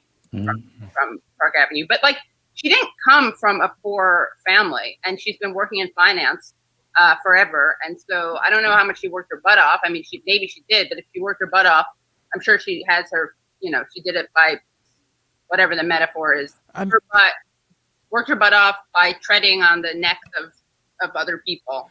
Yeah, she got an internship at Goldman, Merrill Lynch. Merrill Lynch when she was in college. Like, she was on the fast track. Yeah, she was on the fast track. Okay, you didn't work that hard if you're on the fast track. That's the point. That's the point to be. That's why you get on the fast track, so you don't have to work as hard. Okay, ready? This is her wall. So that was when she was working, like, from a while ago, right? But here's where she is now. This is how hardworking she is. Okay, you guys, it's not enough for her to be a full-time journalist. Look at the side gigs she has to do. She's a gig worker. Ready? of other people. This is something from Chase. Chase the bank. We're teaming up with Stephanie Rule and Jay Williams to chat about planning for life's unpredictable moments. Click below to watch the full conversation on demand. You won't want to miss it. You really won't want to miss it. I'll explain in a second. But here, let's watch her. Let's hear what she has to say, guys. So this is so mad or whatever. Hey, this is Stephanie Rule, and I'm looking forward to my conversation with Chase, where we talk about life's unpredictable moments and how important it is to save and plan for them. I hope you're going to join us. Jay Williams and I are going to dig into all the crazy things we're dealing with in our lives right now and how we can best prepare for them. I'm excited to be part of Chase Chat's webcast. I hope you'll join us. Chase Chat's webcast. Can you look at her? There she is. And then there's the Chase thing, and that's her. My favorite unpredictable moment, is definitely when, through totally not collusion, the GameStop stock was killed. That was you have to prepare for moments like that, when the hedge funds decide to eat your lunch. Yeah, I know. She's going to help us out. Why is that sort of thing allowed? I don't know. I don't understand. Chase Chats. It is really crazy. Chase Chats. I know she's they love alliteration over there. I know they do. Yeah. Anything else? Let's see. Any other terrible videos that we have to watch? Everyone has to follow Case Study QB. I really can't recommend him enough. Oh, there's more. All right, we got to do. This is from just a couple of hours ago. All right, this will be the last one, I promise, guys. But how can I deprive you? Hold on. You got to know the enemy. We have to know the enemy. Yeah. Okay, let's see. Case study. All right, here we go. Ready? Good old Rule. Oh, she got a hot take. Okay. A lot of people are following. So this is a story that I think a lot of people are following very closely. Not sure everyone necessarily understands it. Over the last 48 hours or so, we have seen a massive surge. She was so bad to Bernie. We didn't even look at that. Explain to this us is, by the way, sorry, just really quickly. This woman had Bernie on when he was trying to get people more money and said, but Senator Sanders, you've been a senator for 40 years and you've only passed only seven things that you sponsored have passed. They had a graphic, okay? MSNBC had a graphic. They're like, okay, cut to the Sanders number of things that he sponsored. And he's called the Amendment King for a reason. We don't have to get into that, but he does things by small, whatever. Disgusting. All right, so take a breath with me, because you guys, never take a breath. Basically a failing video game company see their stock go up 1,600% in 2 weeks, but that's exactly what we have. In the last year, we saw this surge of new traders, individual traders, day traders. Think about it. Why does it Lots look of like their people were toilet, home, like they're on screen. We have our toilet disposable paper rolls income, in her day eyes? Look. traders. I thought you were gonna say the background because the background does look like, Oh, it does look, toilet yeah. paper kind of. But look at her eyes. What's in them? Think about it. Lots of people. Oh, it's that ring shit. It's that ring light. Oh, I should. Yeah, I have one We of can't those. spend it Right. socializing or going on trips. And from there, we saw a whole bunch of people. Wait, guys, we can't spend our money. Hold on. Traders. Think about it. Lots of people were home. They're on screens. We have our disposable income and we can't spend it socializing or going on trips. And from there, we saw a whole bunch of people become interested in the markets. Where did they communicate and convene? On these social media platforms, Reddit. One Reddit chat room, Wall Street Bets. Chat room. There were some very big positions in the market, hedge funds, institutional investors who were shorting GameStop, meaning they were betting against it. When that usually happens, those are the big guys. The rest of us, well, we get out of the way because you don't want to get run over. But this time was different. It's extraordinary. It's a cultural story, really. We saw en masse all of these individual traders start to buy up GameStop, buy it up, and that raises the price. And when that happens, it creates a short squeeze in the stock.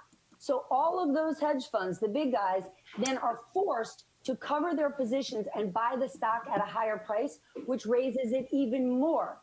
What's amazing about this is short selling isn't new, short squeezes aren't new, but we have never seen a group of individuals take action like this that actually affects the markets. It's gotten worse today. It's dangerous. It's dangerous. Or she didn't say worse. She didn't say more intense. She said worse. Right. To that point, and that's what I want to pick up on, the platforms for a moment. Within the last 24 hours, trading platforms, I think the ones most people know, TD Ameritrade, Robinhood, they've restricted their users' ability to purchase new shares of companies like GameStop and the movie chain company AMC. What do you make of these platforms restricting their users' ability? Because people are now saying, and at least crying foul when it's being, as you... All right, let's see. Who's spending time at home squeezing the big hedge fund mentioned, the average trader who's spending time at home squeezing the big hedge fund managers. Who will speak and for I the hedge understand funds? on its face how much that would anger people. I get that. And in general, you're right.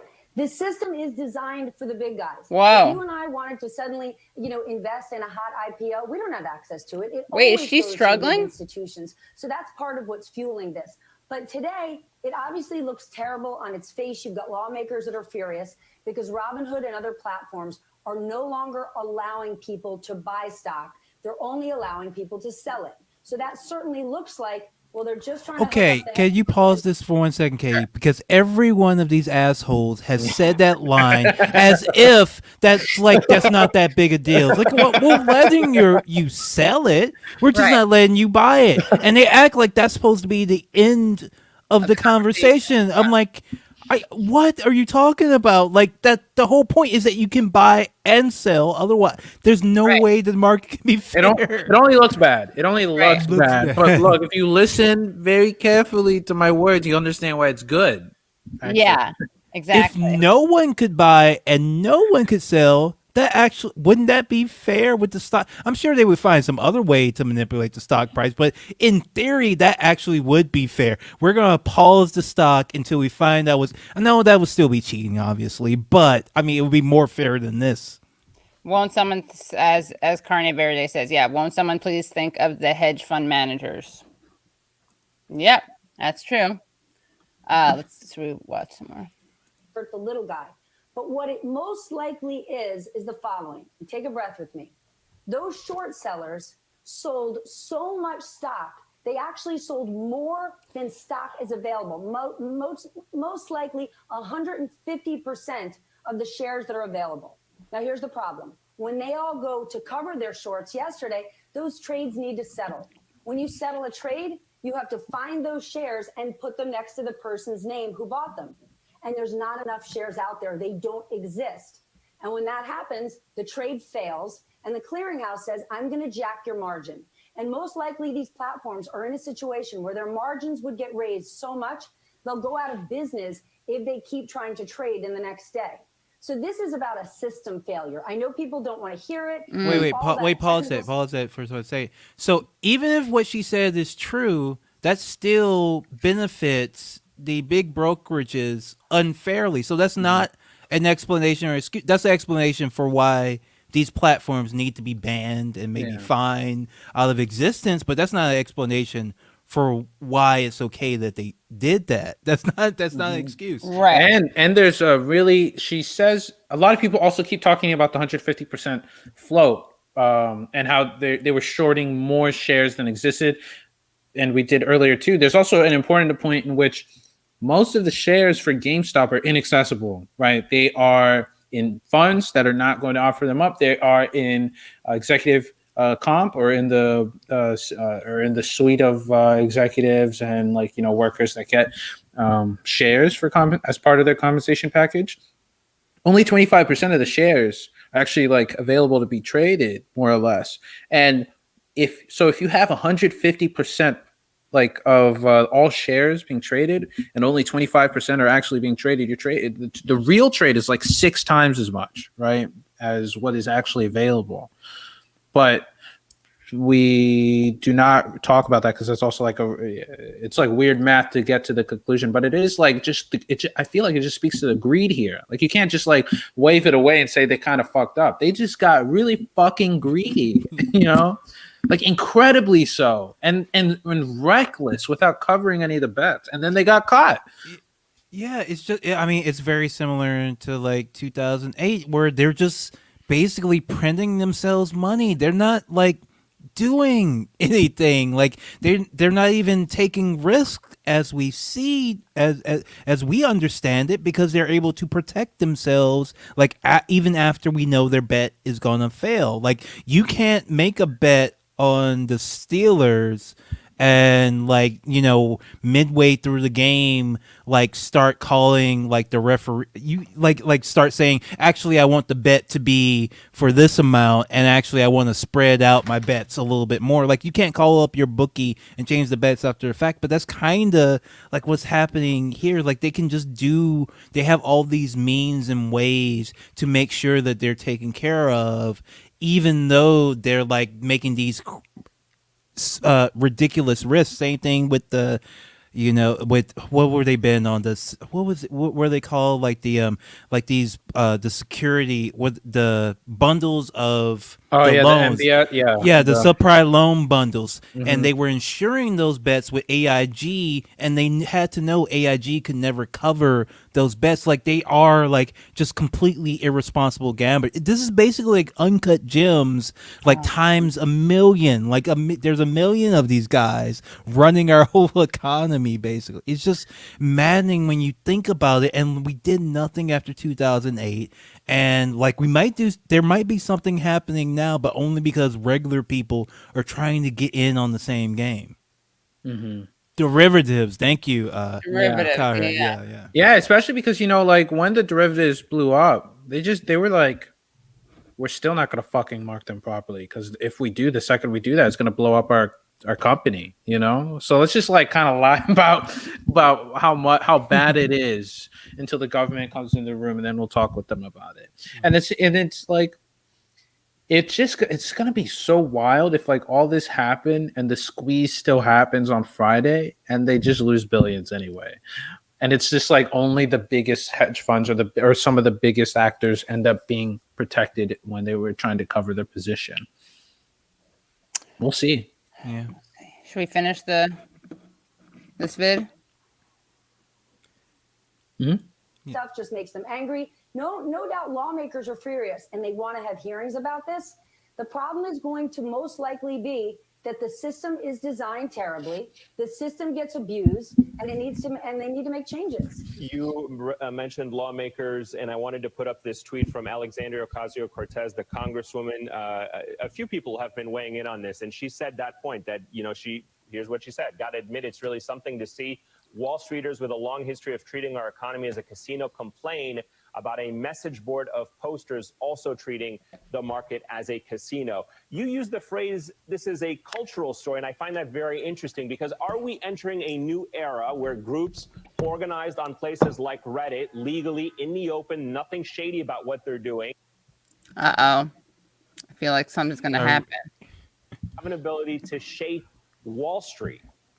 Oh, no. Uh-oh. Well, listen, it's Ready for it? extraordinary that it's happening because this movement is similar to the movement we saw with individuals and their $10 donations thrusting Bernie Sanders to become a key player in the center of establishment politics. We saw similar. What? It's extraordinary that it's happening because this Which means I hate movement it. is similar Yeah. to the movement we saw with individuals and their $10 donations thrusting Bernie Sanders to become a key player in the center of establishment politics. Do you hear how angry and what, like, meddling she considers that to be? Like, these are the same riffraff. Bernie Bros. Impact and have an ability to shape Unbelievable. Wall Street. Unbelievable. Well, listen, it's extraordinary that it's happening because this movement is similar to the movement we saw with individuals and their $10 donations thrusting Bernie Christ. Sanders Thrusting him to become a key player in the center of establishment politics. where he has no business being. We saw similar groups create social change movements, but now you're looking at this populist movement come on and say, hey, capitalism, I'm knocking on your door. So while we don't even know how this GameStop trade is going to work out, we can say that this movement is already successful at rocking the establishment. And the thing I would say to lawmakers here who are irate, they're going to have to remember they're the ones who set the rules. If they'd like to remember how angry everybody was after 2008 when bankers didn't go to jail. And I get that. It was such bad behavior. But the reason they didn't go to jail is because technically no one broke the law. Lie, So the law lie, lie, lie, lie. Absolute 100,000% lie. Yeah. Fine. Do not ever Fine. let anybody who says that to you is lying. Yeah. Absolutely. Yeah. to be changed. The regulations need to be changed because we know the way Wall Street. What could they have gone to jail for?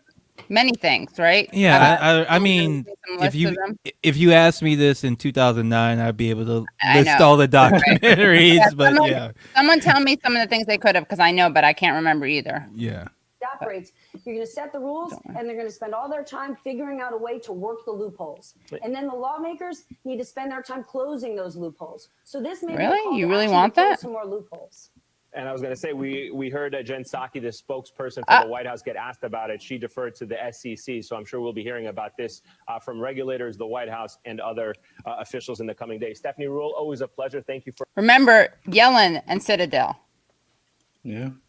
That's the who to watch out for. Yellen has so many conflict of interest, man. I don't know. Like, you're just not going to be Secretary of Treasury for half the time. Like, what are you going to do? Are you going to recuse yourself from everything? Is she on like a lot of boards and stuff like that? She spoke at like every organization or company she's going to have to regulate. And like hundreds of thousands of dollars. I'm getting Joker-fied right now. Infiltrating, guys. She's infiltrating now. Okay, that's what she's doing. If you get millions of dollars from these people, it's like some of the defenses were like, well, you know, she can get that money from them. That's good for her. And it's like, come on, bro. What do you think they're paying for? They're not paying for her to just be like, yo, what's up? Can we have, like, we love to be here with you. You know, it's so cool. It's not illegal, as someone said, right? It's not. It's totally not illegal. It should be. It should definitely be. Right. I know. Yeah, it's disgusting. I mean, and yeah, she does do that smirk. When Bernie was like, when she was asking Bernie how many other people were working with him, she was like, yeah, Holly. She's like, anyone else? She went like, they can't. Yeah. I do want to say one thing about Janet Yellen. Her credentials are actually not that impressive because the only credential that really matters for a person like this is net worth. And her net worth is only $16 million, and that's after the $7 million in speaking fees. That's crazy. So she doesn't even get the bag. So like, what's the point? Like, what's the point? You're not even getting the bag. That's like TV actor money. You know, like that ain't nothing. That's 17 million on paper. If you're gonna sell out big. Yeah, go big or go home. You know. Yeah. Shatter that glass ceiling, lady. Come on. Ed, since CIT and since Citadel and other fund did such huge borrowing and shorting has infinite loss potential. Possible that this could have killed the whole market. Oh, dude, if there was none of this fuckery today and tomorrow, oh my god, who knows? Because it would take them days at best to cover the shorts, right? If they all were unable to find shares, they would be fucked. The brokers for the hedge funds like Morgan Stanley would be fucked. The ETFs that have these things would be fine. Volatility index would be up. Like people betting on certain parts of the market would be fine, but like these bag holders would just, I don't even know what are you gonna do, dude, when you owe billions of dollars? Ask the government to bail you out. Oh god, and that would be funny. It's like what, week 2, week 3 of Biden? Week 2 of Biden. Can you imagine them trying to get a bailout from him? How that's gonna go? I don't think I'll have to imagine it. Yeah. Oh my god. Yeah, we should have on Wolf. Oh, speaking of, everyone in the chat, I'm going to ask you for yeah. this. First of all, Leslie III, struggle session, patreon.com/struggle session, or even better, sesh.plus. But please, tomorrow morning, I've been saying all week that I've been asking Joe Biden, where is my money? I've been doing it by myself, but I want all of you to ask him. Tomorrow morning, when you log into Twitter, just, maybe we can get a little trend going. Maybe if we're probably not going to use a hashtag. I don't think people use hashtags anymore. Why not? You know what? No, here's the thing. I know it's not cool. I know the kids aren't using it, but it's still useful. So why not? So if you're going to use a hashtag, maybe a simple one, just money. Joe Money. What about Joe Money? Or Joe Money, you can do. I don't know. What do you think? Or maybe where's my money? Where's my money? I think is a good one because that makes people click who don't know what it is. Yeah. So whatever you tweet, use the hashtag where is my money. I'm gonna ask Joe. It's Friday. Where's my fucking money? You can whatever you want to do, but if you can use the hashtag where is my money sometime tomorrow, because I'm not doing it as a meme as a thing. Like, this is something that should be happening. This is what they promised us. So I'm going to keep asking. All right, is this right? Did I spell it right? Because we should do a launch. We can do this. Look, I'll cut a video of this tonight. We'll get the word out there. It's Friday. Where is my money? Joe, where is my money? Yeah, let's do it. Let's do that tomorrow. If we can get that rolling. Yeah. Where is my money? I just want to keep saying it so we're all on the same page. Where is my money? Where and what time should we do this? I'm just gonna do it when I wake up. Whatever. I'm not an expert at this. Look, let's tweet it now. We can't do it now? I feel like you want to set the agenda for the day. I mean, all right, I see that. We could. I see that. I feel like you kind of want to try and set the agenda. If it were later, if we were doing the old school K streams that go up to 3 a.m., then I would say let's go ahead and do it now while when the UK is still around. But I don't know. I'm not an expert at these things. I don't know how these things work. But yeah, tomorrow I'm gonna ask Joe where my fucking money is. If y'all can all join me. One, but yeah. But I don't know. Maybe we should do it now. Fuck it. Let's do it now. Let's do it now. Look, we were saying we're gonna, and then let's do it. Let's do it now. Everybody tweet. Right, everybody get. All right. I'm gonna share my screen, or should I share your screen? Do you want to? I mean, you're the man. I can share my screen. Why don't you tweet it? This is your brain, and then I will retweet it. Joe. Or should I? All right. So I can't use the Friday thing, but I'll come up with something. Let's see. It's almost Friday. When it's Friday, you can, Yeah, I'll just do another one. I'll just do another one. Get some Debo, like gifts going on. Like I think show me the money is cool, but I just don't want to get too cute with it. I guess. So I'm sharing the screen now. If you can add it onto the stream, hopefully my DMs aren't showing or anything. I know. Well, let me know. You can add it. I add you. Hold on. Yeah. All right. So there we go. All right. It's okay if you're not on Twitter. You can bring it to Facebook. Joe, I'm tired of waiting. And I'm gonna at Joe Biden just because I kind of want to make it feel real. Like there's no reason to add him. He's not gonna read it.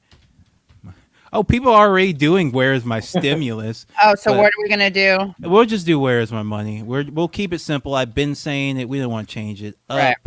and I don't know if that hashtag is taken off or not. And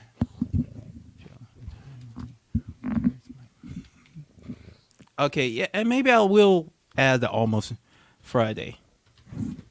Almost Friday, yeah. Friday. Put Bernie with the mittens. That's too confusing. Bernie from the Friday meme. Oh, I'm tired of waiting. Where's my fucking money? Yeah, there's got to be a gif of like Bernie's face on Debo just asking where the fuck the money is. Yeah. Yeah, but I'll let someone. I usually the first tweet. I might be making a mistake by putting "fucking" in there because I feel like if this actually did go viral, they won't. Do they put things in swear words in the trending topics? Oh, maybe not. Yeah. So as much as I want that, you all know, all of you know, watching that the fucking is there. All right. I am compromising my tweet for the purpose. So I'm just gonna go ahead and say it, Joe. It's almost Friday. I'm tired of waiting. Where's my money? See, a lot is lost without that fucking. But I know. I'm not gonna overthink. What if you do the really corny thing? F whatever. Oh, I don't want to do that. I don't want to do it. Why I guess where's my freaking money? Where's my effing? Oh, maybe let's see how it looks. See, this is what Paul Scheer stole from us. I know. Yeah. Wait. Does that work? Does that work? Full screen. Let's see. I can't see it. Can you zoom in more? Can I zoom in? Let's see. Yeah, because you do want to get let's see. You want to get the feel of the tweet.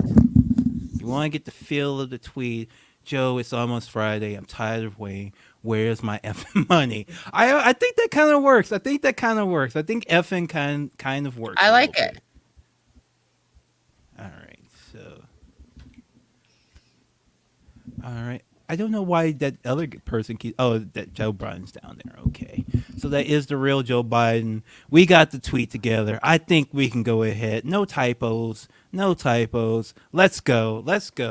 All right. And everybody in the chat, if you can do a "Where is my money" tweet, that would also be nice. And I'll stop sharing my screen. All right. So you want me to retweet it? Oh, what is Leslie's Twitter? Okay, well let me share. You want me to retweet it or no? Oh yeah, you can retweet it and then make your own. My Twitter is Leslie Lee III. I'm Leslie Lee the third. Got a couple of super chats here. I'll read right quick. Now let me find Leslie. Oh, look at this! Look, we already got it. Oh, look at that! Look at you, beautiful people! Look at you, beautiful people! Let's keep it going. Let's keep it going. Come on, guys. Do some more tomorrow. Do some more later tonight. If you're thinking about it, just let's just do it, because this is what we should be asking for, there's no other thing other than the fact that they promised us this, and we should be asking for it. If we're doing it live, is that what? We're doing it live. Are you? Is it real or we're doing it? Fuck it. We'll do it live. We will. Yeah. And Dan Lowe says, "Are you guys using the YouTube poll exploit to get wider channel coverage?" Oh no, we're not. What do we do? Is that still a thing? Oh, I didn't know about that. I'm now on YouTube. Chip Walter says, "Joe me the money." That's an additional hashtag. You can use as many hashtags as you want. Just the main one be "Where is my money?" Just to keep it clear and clean. Is it better? I can't say better. That's so. No, I'll just stop that. I mean, I look like a senior. Oh, we didn't mention doggy. Is that how you pronounce it? Dogcoin. Its stock is another one of these things that is popular because of, I guess, Elon Musk thinks the dog is cute. That's the best explanation I got so far for why that was included in the list of companies that Redditors wanted to save. I keep forgetting it. Look at that. You guys, it's taken off already. Yeah? It's going good. Yeah, we're doing it. All these people who did it before, it's actually that's fake. We retrofit it. Oh, good, you got the Joe Biden. Yeah, maybe ask Hunter Biden. I feel like Hunter maybe would hook it up. Yeah, well, that was my plan. I'm just gonna move on from Joe to Kamala to I'm just gonna go down the list. Maybe every week or so, I'll just change it up and just yell at. Eventually, I'll get to one of the people who actually is online, like Nina. Oh, but she's blocked. Nina, not Nina. What you call Nina? Why I just mix up Nina with God, it's so late, Katie. I'm sorry. I've been up since 6 a.m. Yeah. Sorry. I can't remember. Nira Oh, Tannen. yeah. Nira Okay, yeah. Tannen People do that. will respond to this, but only at like 3 a.m. You know, Right. Yeah, I know. She's on she's on Trump hours. Yeah. Has she been posting? Yeah, I was about to ask. You're right. All right. Look at this. We already got it. It's going. It's going, guys. We'll do it more. It's going. Let's keep going. Let's keep it going. going. Should we show the traitors who stole our idea? Oh yeah, we can do that for fun, right quick. All right, the Billy Beans, 2023. The Bachelorette stars a freshly divorced Melania Trump. Mars has invaded and occupied Bakersfield. The Amazon is a pile of ash, still waiting for our 4-hour stimulus. Hunter is still my boy. Billy Beans, I like your chat. I like your chat. They're really nice. Very funny. All right, let me. Oh, I have this open. Let me stop share. Okay, so the other day we did a great thing. I'm going to have to cut the video out of it, obviously, Leslie. There's no other chance. I mean, we have no other choice. We need to show the receipts. So we did a nice little live tweet. And in fact, Leslie, don't feel bad, but Sunday, Jack and I did it and we crafted it live. Okay, and it was where I accused Glenn Greenwald. I think I tweeted like, all right, Kate, Mark O'Brien, what's your super chat? Just give me your super chat now. Just say what it is and I will read it. Okay? I don't mean to sound whatever. I just would rather just spit it out again. The super chat can be kind of weird. Like like Phantomus Phantos, for some reason his super chats stay up like the whole show, but then other people's like disappear really quickly. Yeah, I don't know what that is. Yeah. Shout outs to Phantomus, but yeah, it's sorry about the super chat. It's just very weird. It's so like YouTube just invented this stuff. It doesn't actually. They're like another company, like the companies we've been talking about. Like they haven't really gotten this all together. This is just their quick idea, and it doesn't always work that well. So I don't want you to get too upset, Leslie, but you and Jack and I, we're all on the same team. Okay. But you know, you and I, we were very daring in ours, and also it was like we were trying to make it happen. We were like it wasn't as here. I'm just looking for the hold on. Gun. It's in the private chat. I think I posted at the. Oh, I know that. I'm looking for my tweet. Sorry. That I just want to show people. Okay, here it is. Ready? So here's what I did the other day. It did pretty good. Okay. I crafted a live tweet. Hold on. And this was with Jack. And we did it in response to, and then I made a video of it. So I can't believe Glenn Greenwald flew from Brazil to the United States, went to the New York Times building, held a gun to the editor-in-chief's head, and demanded the firing of Lauren Wolf on Putin's orders for the most basic resistance lib tweet of all time. All right, did pretty good, right? So yeah, right. And now that, and we tried to do one with Alyssa Milano, and we'll do that. I'll cut up the video for that. But here is what. Oh, hold on 1 second. Lona, whereas I said to Google, "What is democratic socialism?" Stephanie Toole. I think you meant Rule, because she was actually good towards Bernie during the primaries. Not sure why she's so back and forth. I think because people like me, we put the pressure on her, we call her out, and then she has to improve her act. And then we let up pressure. You see, it's like, but thank you. Sorry, I missed it. Can someone Google that? I have a very important call out video to thank you, Chuck Madra, for the 20 pounds. All right. Okay. So all right, so there's that. Now it's with a heavy heart that I have to break this intellectual property theft. All right, hold on. So Leslie, you didn't even ask me if I was sitting. And you showed this to me, so let's take a look. Lies, and more lies. Okay, you see this? Do you need? Can you hear that? Yes. Okay. Still? Oh yeah, still haven't.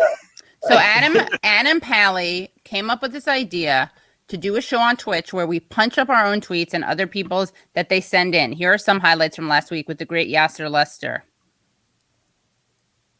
I wrote this on Inauguration Day, and I was I was having trouble almost joking about Inauguration Day. I was so no one told me my genuinely things. blissed out and happy about it. I was like, this is all good. This is getting taken down. But I did have a joke here, which was just like DVRing Inauguration Day, haven't watched the election yet. It's not that funny. It's really not that funny a joke. Oh yeah, still haven't watched. I mean, I feel like that was a good one in the moment. That's a confused joke. That's a confused joke because I wrote this on you Inauguration. DVR something and then you tell people don't tell you about it because because you don't want the DVR itself to be spoiled. So you would make that joke. Oh, I'm not watching the election today. I'm not watching the inauguration today. I still have the election on my DVR to catch up on. That is like the joke, the real thing that could happen. That would be the joke. So they're already starting off from like much poorer footing than we started off. You know why? Because they have that guilty conscience. It's C blocking. It's conch blocking them. It's guilty conscience blocking them. And the thing is, like Paul Scheer, like he's talking about, I'm just so happy about the inauguration. It's like, what do you care? You've only gotten richer under Trump. Like he's only gotten more rich and famous under Donald Trump. If anything, I would be like worried if I were Paul Scheer. Like this Biden thing, there's going to be all these young new comedians coming up. What's her name? The one who was doing the Trump thing, Sarah Cooper. She's going to be trying to get something what's she going. up to now?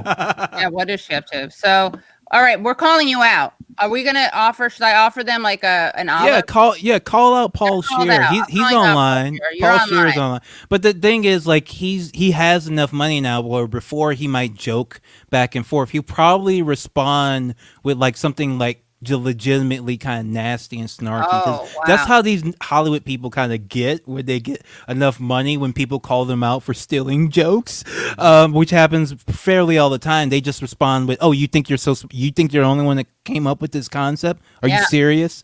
Like they'll get like that on you, like in a heartbeat, even though they're jokey, funny guys.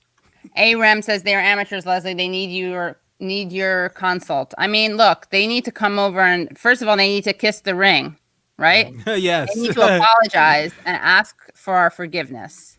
And then maybe we'll offer them one free consultation. Well, no, Leslie we'll charge them, whatever. But then we will then rescind our cease and desist order. Yes. I think we should open with the cease and desist, if I'm being honest. Just open. Let's open. I'll open it with that. Yeah. Well, guys, this was so great. Dom C cannot stop laughing, which shows you he's very smart.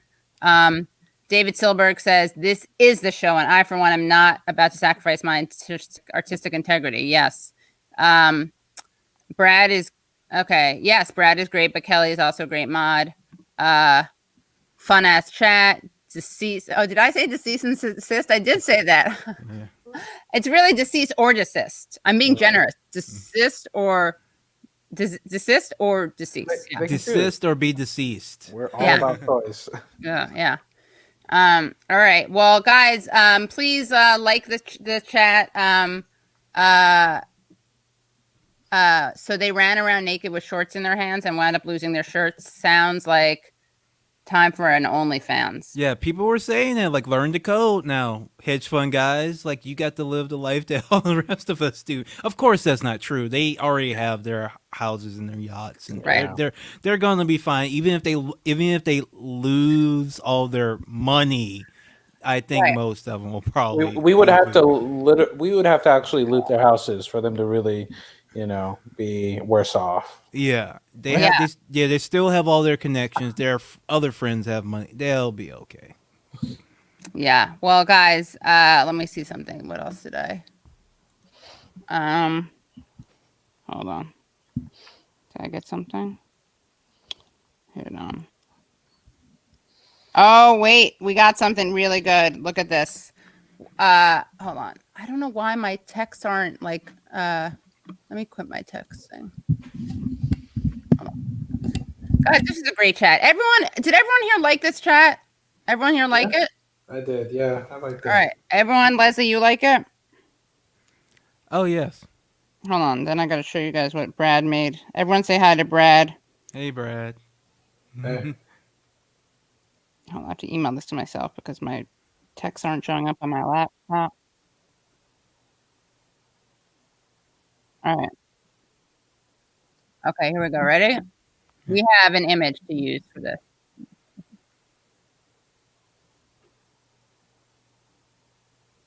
Oh, I'm going to have to. So this is made by Brad. I'm going to have to tweet it out so you guys can see it. 1 second.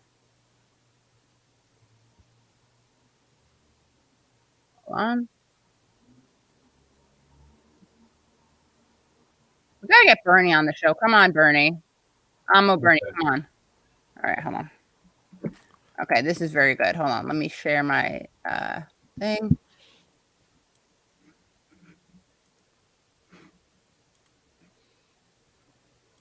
We could get him and Stephanie Rule together. Oh my God! Yeah, Stephanie, stop being a coward. Okay, look. Yes. Right? Oh, that's awesome. All right. That rule is was perfect. What should That's I write? perfect. Give me my, what is it? I forgot what the hashtag is. Give me my money. Where is my money? Oh, sorry, Jesus. See, that's why you gotta decide on one and just stick with it.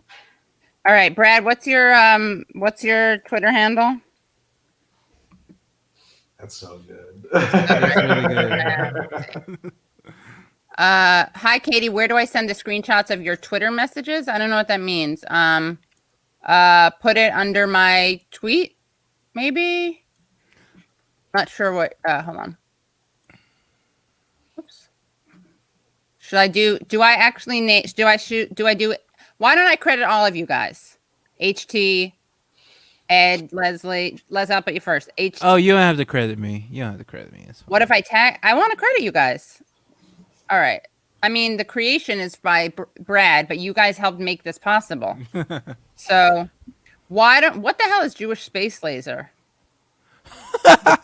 See, we may have waited like exactly like now you want to hear about you don't care about where's my money, you want to hear about the Jewish space laser. Bitch better have my Jewish space laser. You're distracted so easily from our solidarity movement, No, Katie. I'm You're not. going to your particular identity not. group. Never, Immediately, ever. you got distracted. Look, am I tweeting? Class first, Katie. Class first. I'm a class receptionist. Look, where's my money? I'm not going off on Jewish space laser. That'll have to wait. Okay, where's my money? What should I? How about if I credit people underneath it? Because it may be confusing if it has, right? Or tag, maybe tag. All right, and I'll do it too. If you want to do credit, yeah, you can. Oh, I can't tag you. Wow. What if I just tag random people? Tag Brad. Joe Biden. Oh, I will. He might not let you though. Yeah. Oh, really? See, that's I don't like that because you actually a lot of people with blue checks do allow you to tag him, so that's a choice. I don't think I let them, but he's not my president. Yeah, like a lot of people with big accounts still let you tag him, so that's like a joke. That's a choice. That's a choice by him. He's like, I don't want to hear from the people. I don't even want my interns to have to hear from the people. All right, well, you guys are getting tagged. Sorry, I'd love to tag you, Ed, but you're too big time. All right, ready? Where's my money? That's it, right? I don't. Yeah. Do I not allow tagging? No, you don't. Maybe you can give me like a special. I wasn't calling you out there. I was calling Joe Biden out. Oh no, you're a private. Yeah. Okay, ready? What if at the last minute, right before I was going to do tweet, I clicked on Jewish space laser? I couldn't help falling into that. All right, let's ready. Yes. All righty. Whoops. All right, everyone. Remember to keep tweeting that today, tomorrow. Let's see if we can get going through the weekend. You want me to make it my pin tweet? Yeah. Why not? Okay, and then I'll do. Let's see. Whoops. Look at that. All right, now let me just do. Look at that, guys. I think that's going to go somewhere. That's good, yeah. HT. Leslie Lee. Yeah, I'm fine with it under the. What do I say? What are you? You're the assist. Oh, look at this getting. Do you see this in real time? It's cool. You see? I mean, it's blowing up. Blowing Like up. that might be the viral tweet right there. That's it. That's the tweet. That might be the and I'm tagged in it. Jesus Christ! Why did I say that? Why did I say Why? tag You don't me? want it? No, now if it goes viral, then oh god, all right. Then what? Well, I need to stay offline anyways. It's a weekend. What's gonna happen So if it goes viral? What are you gonna have? Your privacy is. no, just people will start yelling at you, and then they'll be yelling at me. And Oh, they're gonna say I brought. What did I do? I flew you in from Japan to be my black or friend. whatever. Like From Japan. Is that a thing, people? no, people say it like because I moved to Japan like the week I met Katie. No, you moved from Japan. Yeah, I moved from Japan to back to America. I flew back from Japan to America the week I met Katie. Complete coincidence that it just so happened that, and she invited me on her show that week. So people like thought that she had flown me from Japan and specifically to be a black friend to her, so she could be a class reductionist. Yeah, because I and grew up not in get New York called City, racist. and I don't know any black people. Yeah, so Yeah. she flew. I had That's to. what class reductionists do. I had Yeah. to import.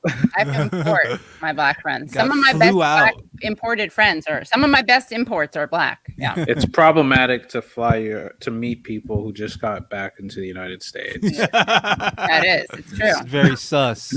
Yeah, it's very sus. Yeah. All right. Well, this is the best, guys. Really, really great. And you are wonderful people. And I'm very happy about you and the cats. So I got your cats on. I got Max Blumenthal's cats on. I got Gravel's dog, Chomsky's dog, but that was not consensual. Chomsky has a dog? Yeah. Billy? No, what is his name? I asked him his name. But it was just like I was trying so hard not to laugh. It was just in the background. Like he didn't acknowledge him. Yeah. Billy? Yeah. It's funny. Yeah. I don't have the dog now. I have to get it from the other room. So next time I will, though. You've seen Bodhi, right? Yeah, I think so. Yeah. Next time. Next time. Yeah. All right. Oh, that's cute. Chomsky. Yeah. So can I be a co-host if I meet Katie at the airport? Maybe. Yeah. All right. So guys, if you have a shekel or two, of course, you can support the Patreon, patreon.com/the Katie Halper Show. But really just make sure you subscribe to all of these shows, to this rate and review as a podcast, subscribe here, subscribe to Struggle Sessions, subscribe to This Machine Kills podcast. And we're going to drop another video with Leslie and I we presided over Woody Guthrie in cancel court, and you're going to have to wait and see what our verdict was. Yes. Yeah. That sounds good. All right. Bye, everyone. Thank you again so much. Bye. Peace. Bye. Yeah.